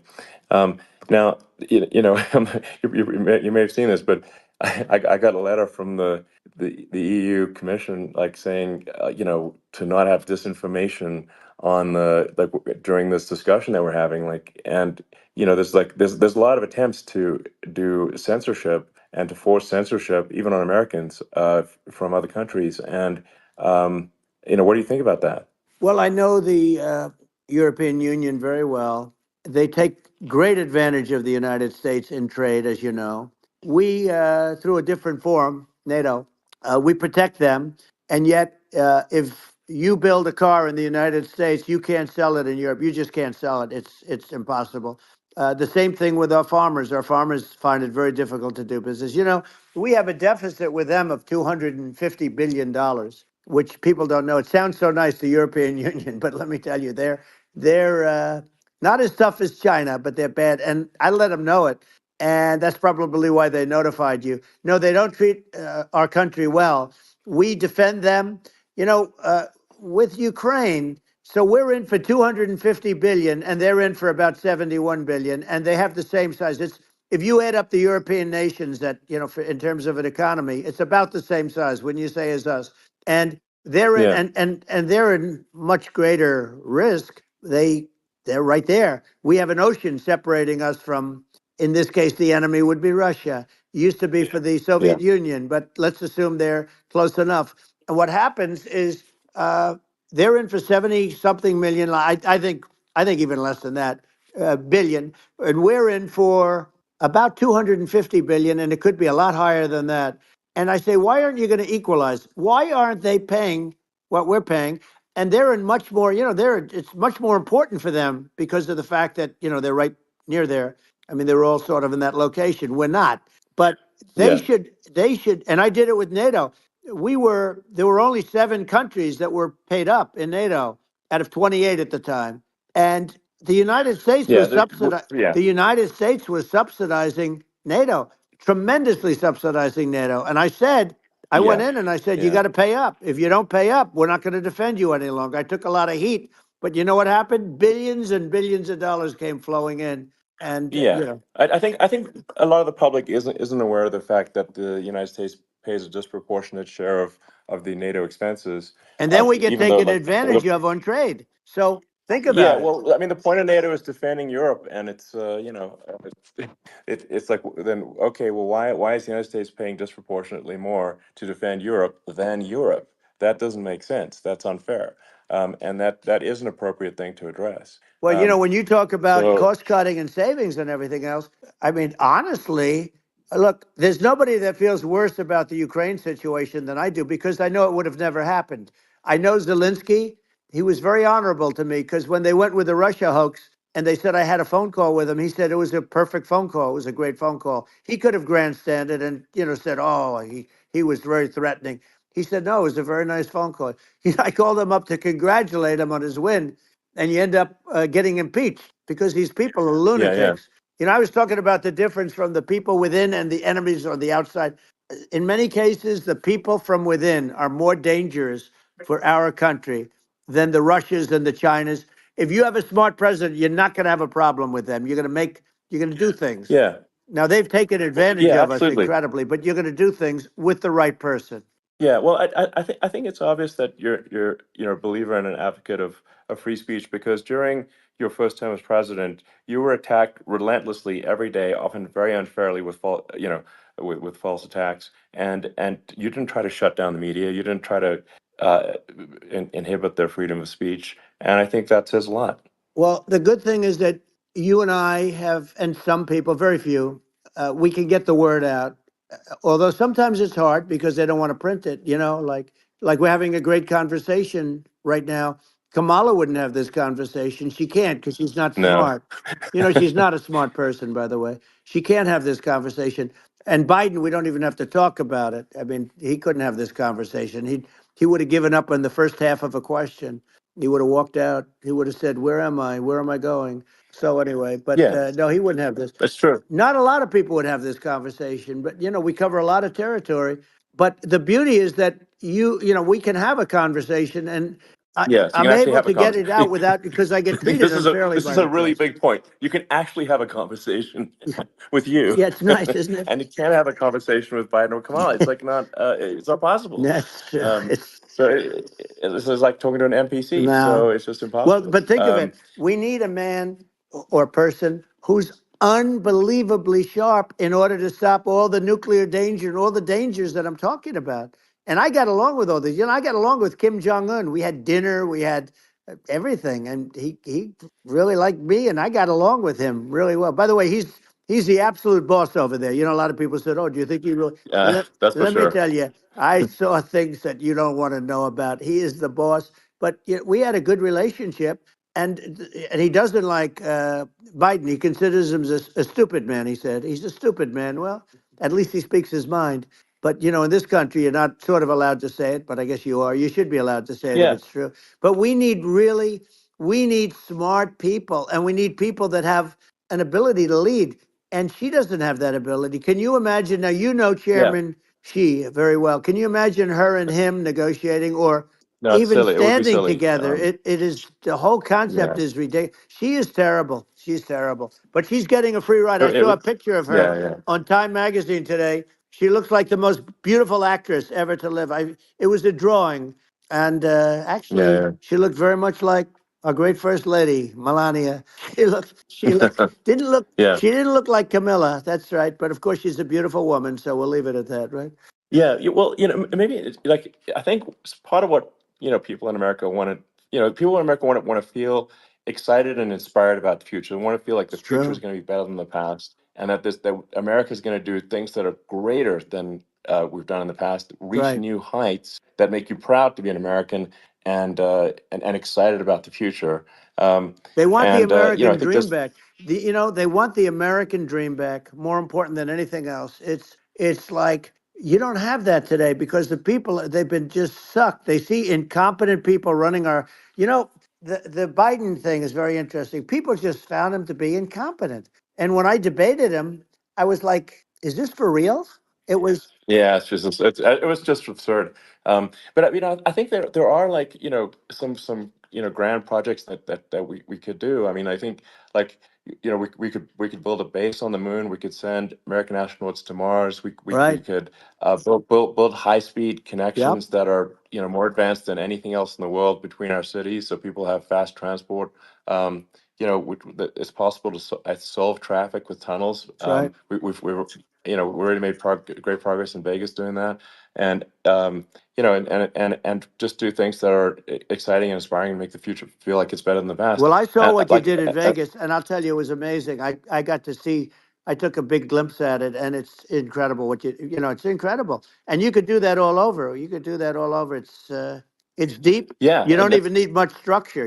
Assuming you're in the right areas. no, it's It's straightforward. amazing. So I think we could do some things that, like China's got incredible high speed rail between its cities, but I think it's actually possible, with tunnels, if with deregulation, with an ability to actually, where it's like legal to actually do the tunnels. Then you could have high speed tunnels that are actually better than anything else in the world for high speed transport between Right. cities, and that would be something that Americans can say, "Wow, okay, we've got something that's cooler than anyone else in the Yeah. world."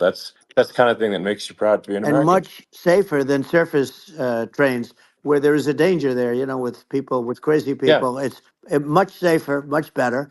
And, it's sad because I've seen some of the greatest trains. I find it fascinating. And I've seen the systems and how they work, and the bullet trains, they call them, I guess. And yeah, they go unbelievably fast, unbelievably comfortable with no problems. And we don't have anything like that in this country, not even close. And yeah. it doesn't make sense that we don't. Doesn't make sense. Yeah, and I think also like there's I'm kind of hopping on the excess regulation, but I think something that um that I think people can generally understand is that what happens with laws and regulations is that there's more and more of them every year, and unless there's a process to clean them up, eventually everything becomes You're right. illegal, and that actually it slows down the development of new technologies. I mean, if you take the sort of like I think there's room for some reform at the FDA Yeah. for Yeah. improving the speed with which we approve drugs that could help save lives and improve people's Yeah. lives. I worked very hard on that. We That, got that down yeah, to the lowest number ever, and we got therapeutics approved in the FDA that people can't even believe the speed. But I took them on. I don't think they like me too much, but I got things approved in the FDA at numbers that they wouldn't believe. And it's a very bureaucratic group. Actually, it's a fine group of people in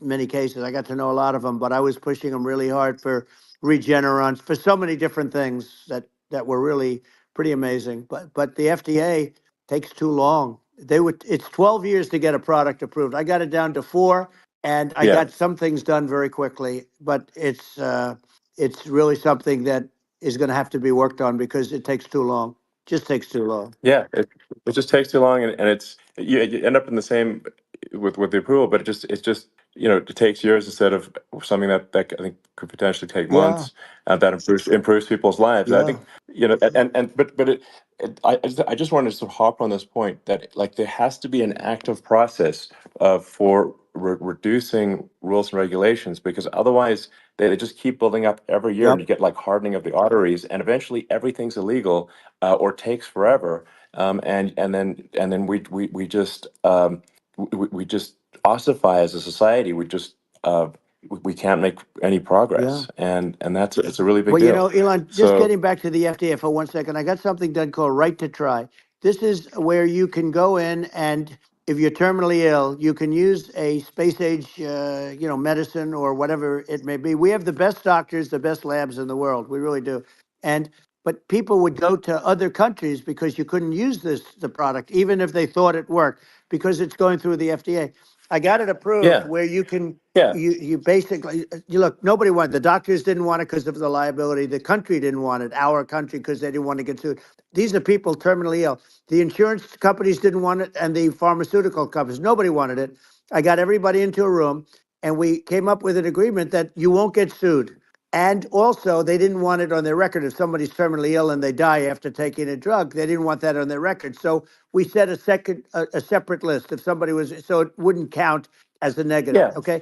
And as you know, we got it yeah, done.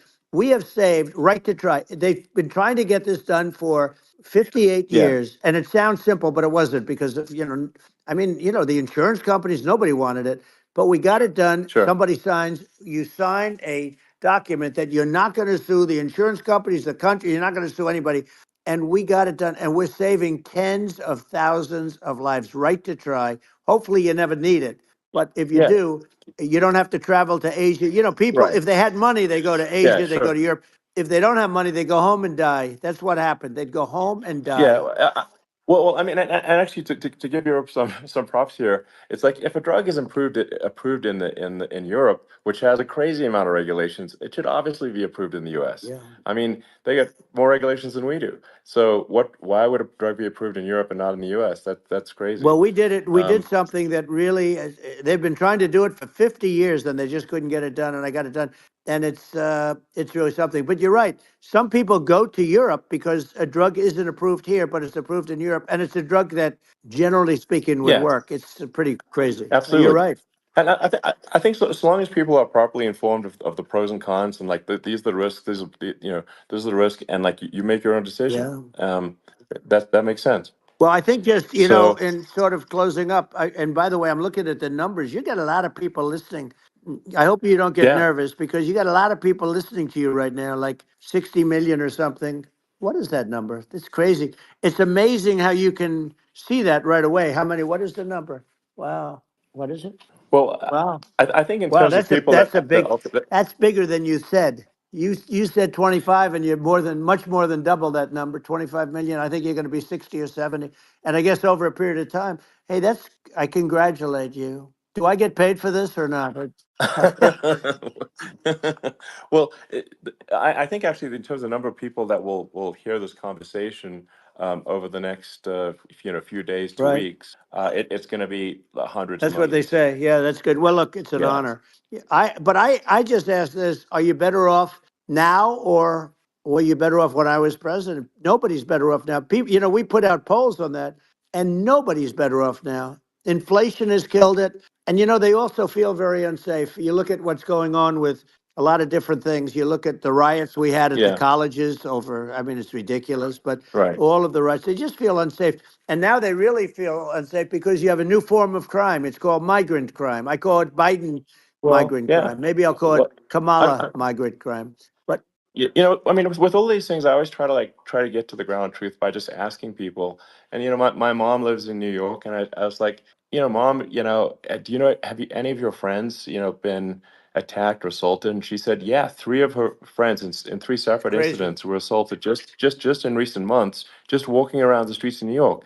And I said, well, did what happened to the people that assaulted them? Oh, nothing. They got away. Like, and they just They know that always get away. nothing's going to, and they don't even and they don't even bother reporting it because there's not they know that they're not going to people are not going to get prosecuted. They just let violent criminals out in New York The only one with that gets zero bail. prosecuted is Donald Trump. They don't get, they prosecute Trump. Yeah, I mean it's just obviously messed Oh, up it's terrible. if violent criminals are being getting off scot Yep. free, and meanwhile the New York spending massive resources prosecuting you, and it's like this and I think the sort of sensible public looks at this and says, what the heck's going on here? This is obviously abuse of the legal system.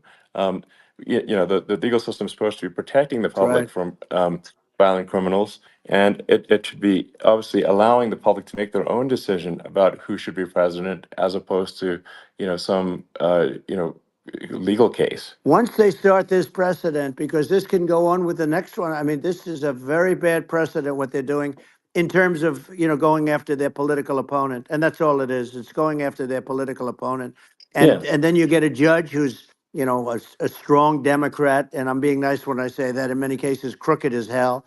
But you get a judge, and you go into an area where a Republican gets 3 or 4% of the vote, and you'll have a jury pool yeah, with people that hate Republicans or hate. It could sure, also be the other way though, of course, because it could start the other way in areas where they hate exactly. Democrats, and you get into a Yep, Pandora's box. It's a very dangerous thing for this country, and a very dangerous thing even for the state. New York City is yep, losing. New York absolutely. City and state lose a lot of business over what they did to me because these people say we don't want that to happen to us. That's no justice system.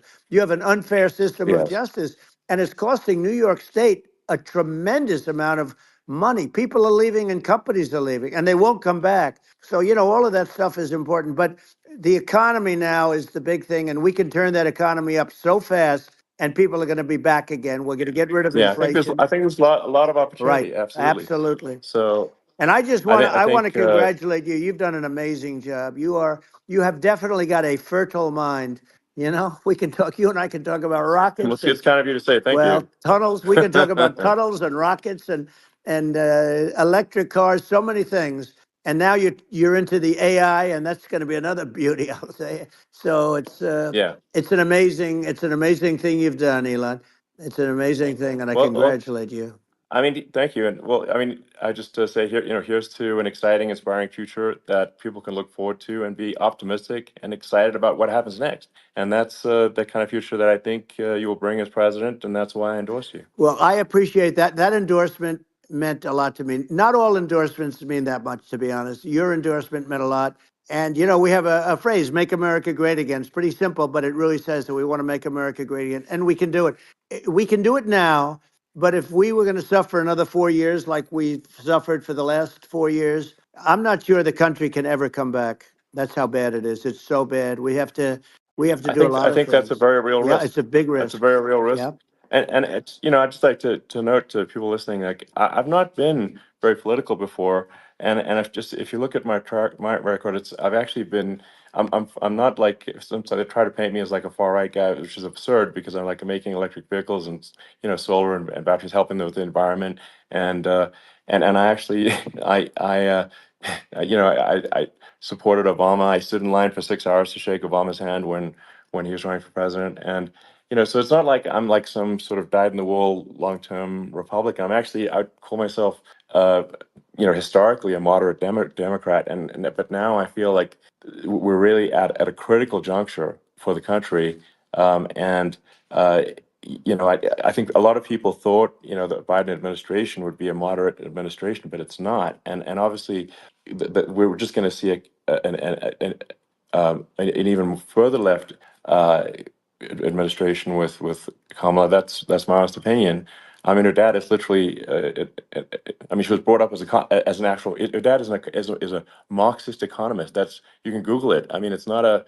We're not making this up. That's how she was brought up. So, and we want to have a future that is prosperous. And I think we're just at this critical juncture. And I think this is a case of the America is kind of at a fork in the road, it's true. and I think it will take if the path to, like you are the path to prosperity, and I think Kamala is the opposite. Then that's my honest opinion. I'm gonna get attacked like crazy, and I've also experienced quite a bit of lawfare myself, and but I'm just trying to tell people my honest opinion, and I haven't been really active in politics before. And I'm just trying to point out that my track record historically has been moderate, if not moderate, slightly left. And so this is to people out there who are in the moderate camp to say, I think you should support um, Donald Trump for president. And I think it's actually a very important junction in the road, and we're in deep trouble if it goes the other way. Well, I want to thank you, and I actually always did think of you as somewhat left. I must say that. So it's uh, it's Yeah. even more of an Well, honor to have yeah. your endorsement. I know how strong you feel about it. But when you think of her, San Francisco, 15 years ago, I had a great friend, Bob Tish. He said it's the greatest city in America, and now it's not. It's almost not livable there. And California likewise. And she was involved in the destruction of San Francisco and the destruction of California, and she will be involved in the destruction of our country if people are so unwise as to elect her. And I hope that doesn't happen. And I hope the elections are going to be run honestly. And we're going to turn this country around. We're going to do things and we can do it fairly quickly. And we have to get rid of the criminals that have been, given to us by other countries as they laugh. They laugh at Yeah. us. They think we're stupid to accept these people. These are radical, stone cold killers in many cases and terrorists. And they're in our country by the hundreds of thousands. Yeah. And we have to take Yeah. them out. Yeah, I mean, if I could summarize it, perhaps, I think these are issues that I think most people in America would agree with, which is that we want safe and clean cities, we want secure borders, we want sensible government spending, we want to restore both the perception and reality of respect in the judicial system, just stop the lawfare, and I think like, and how are those even right wing positions? I think those are that's just common sense, and that's I mean, would you agree with that? 100%. I don't understand, the whole, they call it progressive. They don't like the word liberal anymore, but call it liberal or progressive. I don't understand how somebody could say that it's okay for them to empty prisons into our country.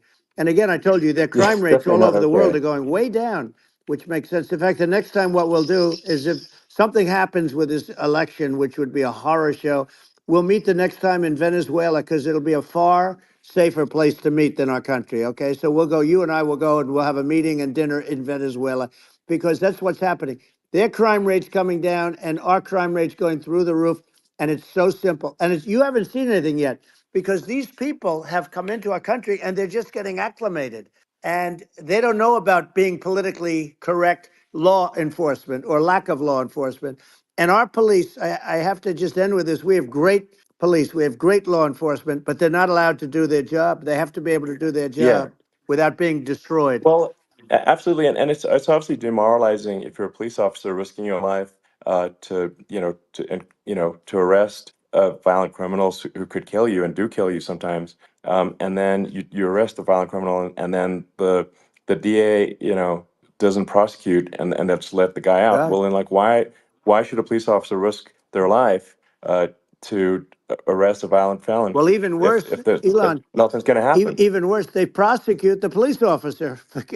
They go after it and they prosecute the police officer and they take away his pension, they take away his Yeah. job, he loses his family, he loses his house. Well, I thought it was very telling, like incredibly telling, that when there was that case where sort of a gang of thugs beat up police officers. I think it was in Times Yep. Square in New York, and and then nothing happened to those guys. They were let out zero bail, and I think a bunch of them were given free tickets to California. Well, what is I mean that is a gross indignity against the United States, and that's how, I mean, this is insane. Like, have we lost all pride? What that how can such a thing be allowed to occur? I've never seen anything. You know? We see where they get shot. It's a very dangerous profession, but it's something they're very proud of, and they want to be able to do their job. But I've seen them get shot. I've seen a lot of things, but I've never seen where these guys are standing in the middle of a big street, everybody watching them, and they're literally boxing, like punching, stand up fighting a police officer. There were two of them, and Yeah, yet about six yeah, of yeah. these guys, and they're punching the hell out of them. And in their own country, they would be dead if they did that. They'd be shot. They Yes. would be shot instantly. And they come from these countries, and it's taking them a while to realize that we don't do that in this country. But in their own Yeah, country, if they stood on a street and had a fight with a police officer, they would be shot. There's no political correctness, and yeah. It's it's just such a sad thing to see. And that's the reason you we have yeah crime, by the way, yeah. because we don't do anything about Yeah, it. yeah, we just cannot have a situation where our police officers are beaten up on camera by a gang of illegal immigrants, and then nothing happens to the guys that beat up the cops. I mean, and they're let out. This is Well, we're going to unacceptable. change it, Um, and we're going to get them out of the country. When I first got involved, they said you couldn't get them back to these countries. You couldn't take them back. In the case of Guatemala, Honduras, El Salvador, some others, you couldn't get them back. And I said, really? Oh, you can't get them back? Because under Obama, he couldn't get them back. They'd fly them in, and they'd put planes on the runways in these countries so you couldn't land the plane. They'd bring them back. And the generals told me, sir, we can't bring them back. The countries won't accept MS-13 gang members. They won't accept them. And I said, really, how much do we pay these various countries in terms of economic aid, which is also somewhat ridiculous? And the answer was $750 million. I said, good. Tell them they're in default. They're delinquent. We're not paying them anymore because they won't accept yeah, it. And it's you know what happened? They all called me, yeah, every one yeah, of them. They said, we would be honored to take them back, sir. We would be honored. It was so easy. But it's one of those things. And we got it back. We took in so many, the MS-13 is probably yeah, the worst gangs in the world. They're the most vicious, violent. We took them out of here by the thousands and got them out of here. And their countries took them back. And because I said, you're not getting any more economic aid. And once I said that, they were nice. They wouldn't take them back for yeah, Obama. They yeah. wouldn't take them back for anybody. And now we have a problem because we have this guy, and they don't take him back anymore with Biden because they don't respect him.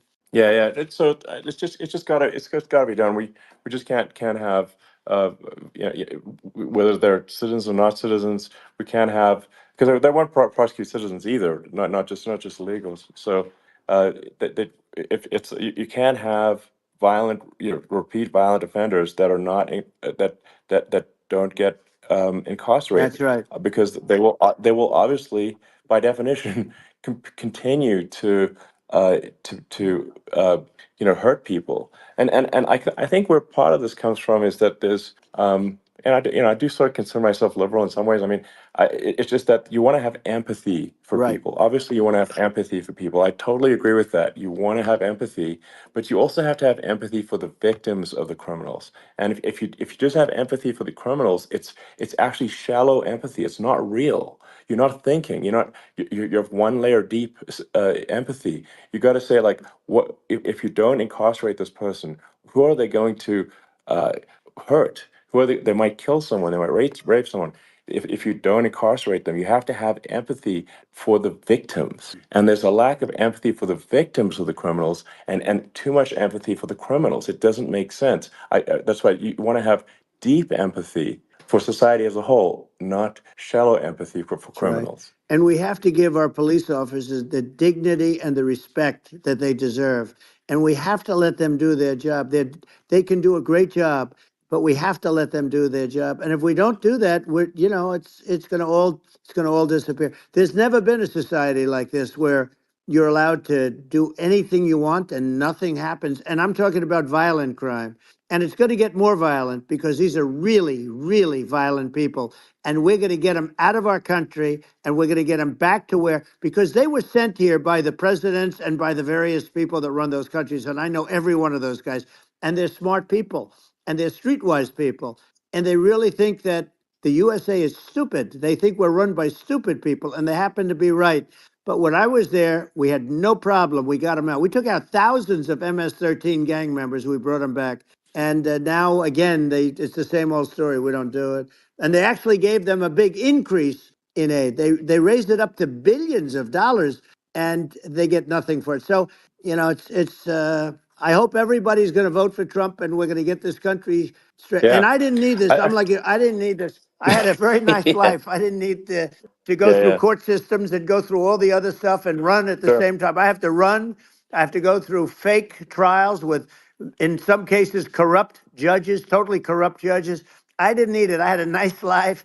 I have great locations. I have beautiful oceans that I have places. This was, but I felt it was important. And if I had to do it over again, you probably think I'm crazy for doing it, actually. But if I had to do it over again, I would have done it over again, because this is so much more important than me or my life. We're going to save this country. This country is going down. And these people are bad people that we're running against, and they're liars. They make statements. They do things that are so bad. They say they're going to make a strong border. They say they've been great on the border, and they've been the worst in history. They say they're Yeah, going to it's stop horrible. Like crime, the and facts speak for themselves. The it's so facts incredible. speak for themselves. Like it's gotten to the point where people just don't even bother reporting crime in a lot of That's cities right. because they know nothing is going to happen. Um, that's what I hear anecdotally from people all the time. So it's just my values. I'm just saying to people out there, like the things I think are important for the future is like we've got to have safe cities, we've got to have secure borders, we've got to have sensible spending, and we've got to have deregulation, and Right. so we can have a prosperous future. And then we want to have some exciting, sort of moonshot projects that people can get fired up about. And that's the future I'm looking for. And I'm pro environment, but I'm not against. I'm not like I don't think we should vilify the oil and gas industry because they're keeping civilization going right now. And but I do think we want to move, at a reasonable speed towards a sustainable energy economy. Those are my values, and I think and so I mean that's why I'm supporting you for president. Well, I So appreciate it. We're going to give incentive to companies to come into our country, not to leave our country. We're going to be giving tremendous incentives. We want companies to build here, not to build in other locations. And we want to create jobs. And again, it's about the American dream. You don't hear about the American dream anymore, Elon. You don't hear. You're the American dream in the truest sense, but you don't hear about the American dream anymore. And you're going to hear about it. People, they need that incentive to go out yeah, and do it. And they're going to love their lives. I mean, they're going to look forward to getting up in the morning and going to a job that they love, not a job that they can't stand, or not any job at all where they have no money, where they yeah, literally have no money. And then they end up with violence and lots of other problems. No, we're yeah. going to do some great things. And I learned a lot in the first. We had a great economy and all of that. We rebuilt the military. We did so much, but I also learned, and I also learned the best people. I learned the good people, the smart people, the dumb people, the people that can do things. The people, you learn. When I first came in, I tell people I was in Washington D.C. only 17 times, according to the fake news media. I was in 17 times. I never stayed over.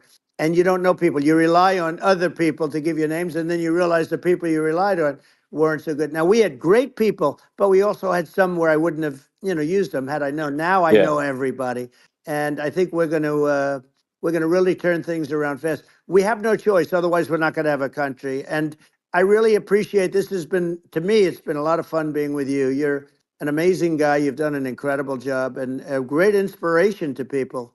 A great inspiration, and I hope you keep going and just continue to do well. And we're going to have a big election coming up, and I think November 5th will be the most important day in the history of our country. I think that election will be the most important election, and I think it'll end up being maybe the most important day in the history of our country, because if Yeah. we don't win, I just feel so sorry for everybody. No, I think we're at a fork in the road of destiny of civilization, and and I think we need to take the right path, and I think you're the right path. So I think Well, that's what it comes down to. thank you very much, Elon. It's a great honor, and we'll do it again sometime. And it's been really fun, and I hope you got a lot of viewers. I hear you got a lot, but I hope you Sure. got Yeah. I know you got a lot of them. So I appreciate it. I'll see you soon. All right. Sounds good. Thank you. Thank you, Elon.